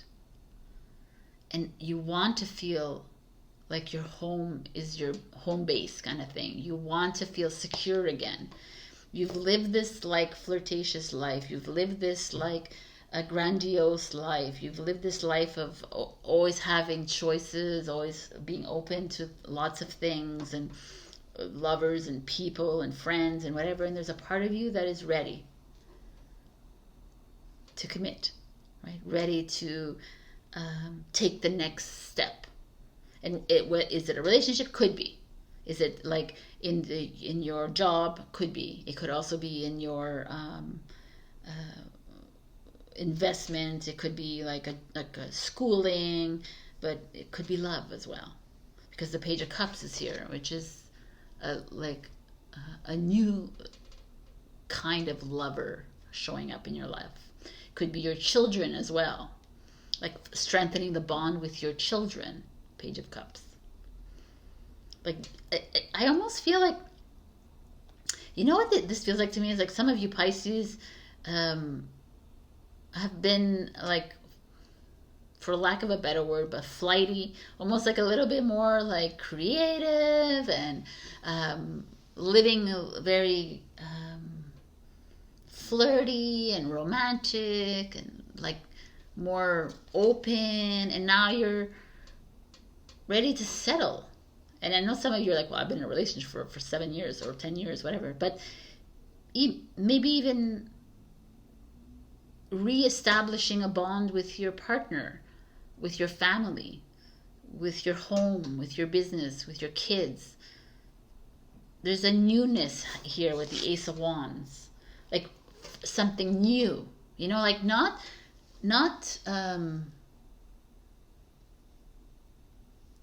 being okay with the status quo is what I'm trying to say. You're wanting to something new within this home of yours. And if you're not in a relationship, it's like finding that stability within. Going get that job that you really love, that makes a lot of money, right? These two cards are like money, right? Going and loving life again, Page of Cups, you know, going out and getting that love, like that idealistic, naive love that you've always wanted, the butterfly love. Starting that new project, starting that job, like new job, going traveling the world, doing things that you love, the things that you want to do, because you've saved in your money, you've done your thing, whatever it is. I just feel like there's like, you're done with the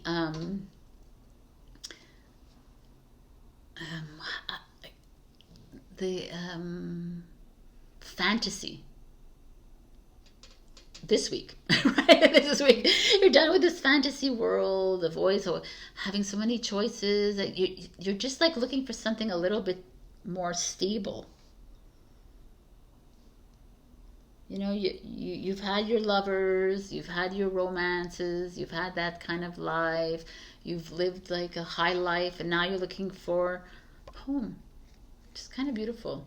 And like loving yourself again, loving your body, loving your home, loving your little space, loving your big space, whatever it is, reestablishing yourself with your kids, finding a new, maybe traveling with them, starting a project with them, a creative hobby or something, like bringing them together with you. Or if you're single, then it's like a younger lover or a younger people in your life, working with children. Like, I don't know, finding something very satisfying to yourself. But it has to be new, because the Ace of Wands is here. It feels like it cannot be the old. It needs to be a newer version of you. I love it. I really do. It's like that old flighty self doesn't work anymore. It's an old version, and now you're moving into something new. Medicine. Just like, it's kind of interesting, medicine, because this is maybe some of you are healers, and you're thinking of expanding your repertory kind of thing, and maybe you want to be a shaman, you know, or go into herbology or natural remedies or what have you, or pick up the rattle, find your favorite thing and start that kind of, and just what is medicine to you? Like for me, you know, medicine is nature, water. It's healing yourself from nature and the elements. So this is something like new. Again, Ace of Wands is the theme of this reading. So I'm going to bring it up again. Water, the overflow. This is you, people. You are water. Like, water is emotions, but it's also creativity, it's expression. It's like you, the overflow is like paying attention to all that beautiful expression that's coming towards you, these ideas, this maybe there's like an overflow of emotions coming in for you from like children, your partners, like perhaps it could be lovers as well. But I just feel like there's some sort of a stability involved here, even though the water is here, it's not very stable. But the medicine is. And sound. Sagittarius got this too. And sound is the future to me. Sound is everything. Sound bowls. Like, I really feel like some of you who are perhaps beginning on this awakening journey or already on it, you're being pulled towards maybe sound as healing tool. I mean, sound, like I just brought out the rattle, the rain stick. There's like tuning forks, sound bowls. You're humming your voice. There's so many ways to heal with sound. And sound is, to me, everything. Because even if you think about it yourselves, music has played such an important role in everybody's life, whether you were a teenager, whether it was classical music, whether it was grunge, whether it was techno music, whatever it is, it plays an important part. It soothes us, it excites us, it does all the emotions, right? So some of you might have had something to do here with healing sound. Interesting, kind of like that. New. So But there is a beautiful coming together for you. There is a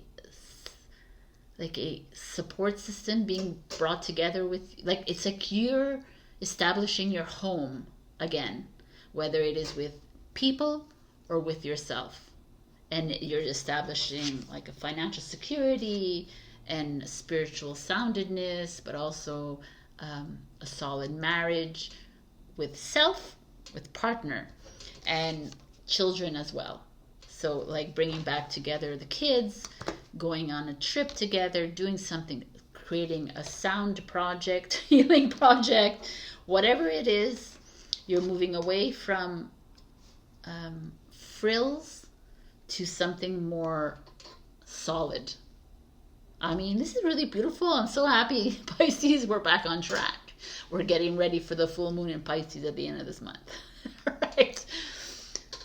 I hope this resonated with you. If it didn't, check your rising and your moon. Also, like, share, comment, subscribe, and super thanks me if you can, Pisces. This is a freaking amazing reading.